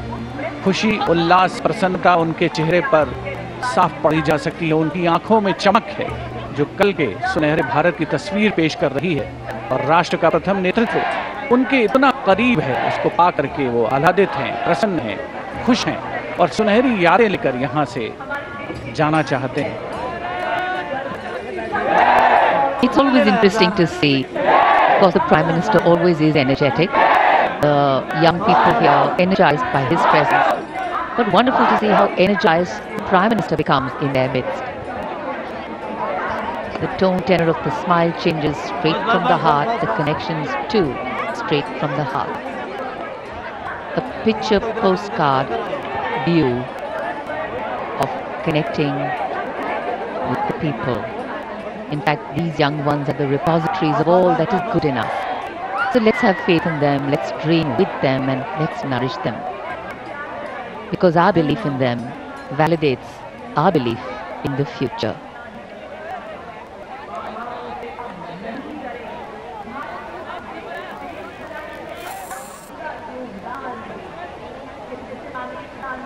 एक एक से मिलना, सबसे मिलना तो संभव नहीं होता, लेकिन प्रधानमंत्री की कोशिश है कि जितना ज़्यादा वो मिल सकें, सबके नज़दीक जाकर किसी से हाथ मिलाते हैं, किसी से कुछ बात करते हैं। यूं कहिए कि इन सब के लिए जीवन भर की यादें रच रहे हैं। ये सब बाद में बताएंगे कि प्रधानमंत्री श्री नरेंद्र मोदी के इतने नज़दीक थे, वो उनसे हाथ मिलाया, उनसे बात की। अविस्मरणीय पल और युवा मन पर हमेशा अंकित रह जाने वाले ये प्रेरणा के वो क्षण इस समय हमारे सामने टेलीविजन स्क्रीन पर। Faces filled with anticipation, eyes shining with pride. These children have come from every corner of the country. Some have traveled miles, some have dreamt of this moment for years, all to be here, to see, to feel, to be part of history as it unfolds before their eyes. For them, this is more than a celebration. It is a reminder that freedom is not a gift handed down, it is a treasure earned through struggle. माननीय प्रधानमंत्री महोदय, ज्ञान पथ से अब सामान्य दर्शक दीर्घा की ओर अग्रसर हो चुके हैं, जहां पर आम जनता बड़ी उत्कंठा से उनकी प्रतीक्षा कर रही थी, और ऐसा लग रहा है कि आज का उनका दिन 79वें स्वाधीनता दिवस के अवसर पर आज इन सभी का दिन यकीनन एक खास दिन में परिवर्तित हो चुका है, जब राष्ट्र का प्रथम नेतृत्व उनके इतना नज़दीक है, इतना पास है, उनसे प्रत्यक्ष संवाद कर रहा है, बातचीत कर रहा है, उनसे हाथ मिला रहा है, उनके कंधे पर हाथ रख रहा है। अविस्मरणीय, कभी ना भुलाने वाला ये मंजर है, और बहुत से लोग जो यहाँ पर आज स्वाधीनता दिवस समारोह के अवसर पर लाल किले की प्राचीर के ठीक सामने इन दर्शक दीर्घाओं में पहुंचे हैं, अपने मोबाइल फोन्स में एक एक पल को कैद करके जाना चाहते हैं। सुनहरी यादें हमेशा के लिए संजो करके रखना चाहते हैं।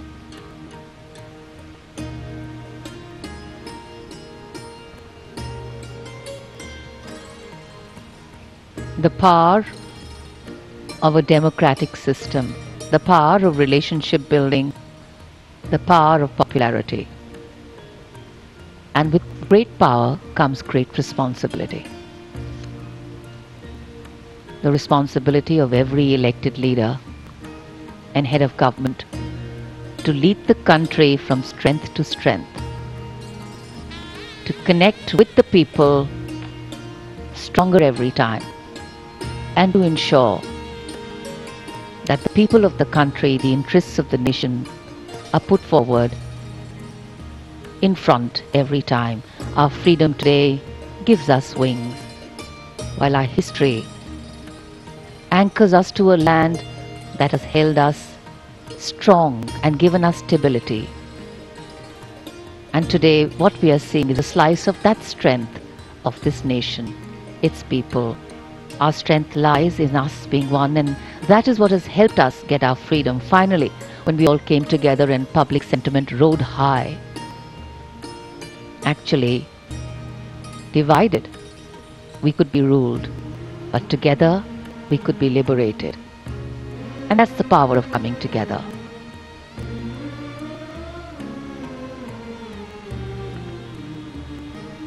हिलते हुए हाथों का एक समुद्र है, और समुद्र में जैसे लगातार लहरें उठ रही हैं, ये लहरें मन में उठ रही हैं और मन से उठ रही हैं। आज हमने ये भी देखा, बहुत से लोग ये जानते हैं कि प्रधानमंत्री श्री मोदी नजदीक जाते हैं इन दीर्घाओं के। कई लोगों ने उनको चित्र भेंट किए हैं। स्वाधीनता दिवस समारोह एक गौरवपूर्ण अवसर है हर देशवासी के लिए, और देश के नागरिकों में देशभक्ति की भावना बढ़ाने और ऑपरेशन सिंदूर की जीत का जश्न मनाने के लिए स्वाधीनता दिवस समारोह की शाम को भी पहली बार पूरे भारत में 140 चुनिंदा जगहों पर, अलग अलग राज्यों में, अलग अलग शहरों में बैंड प्रदर्शन आयोजित किए जाएंगे। माननीय प्रधानमंत्री महोदय ज्ञानपथ से अब प्रस्थान कर रहे हैं अपने वाहन में। उनका काफिला कुछ देर के पश्चात मंथरगढ़ी से रवाना होगा, लाल किले के प्राचीर के ठीक सामने से, जहां पर अब से कुछ देर पहले उन्होंने राष्ट्र को संबोधित किया, प्राथमिकताओं का रेखांकन किया।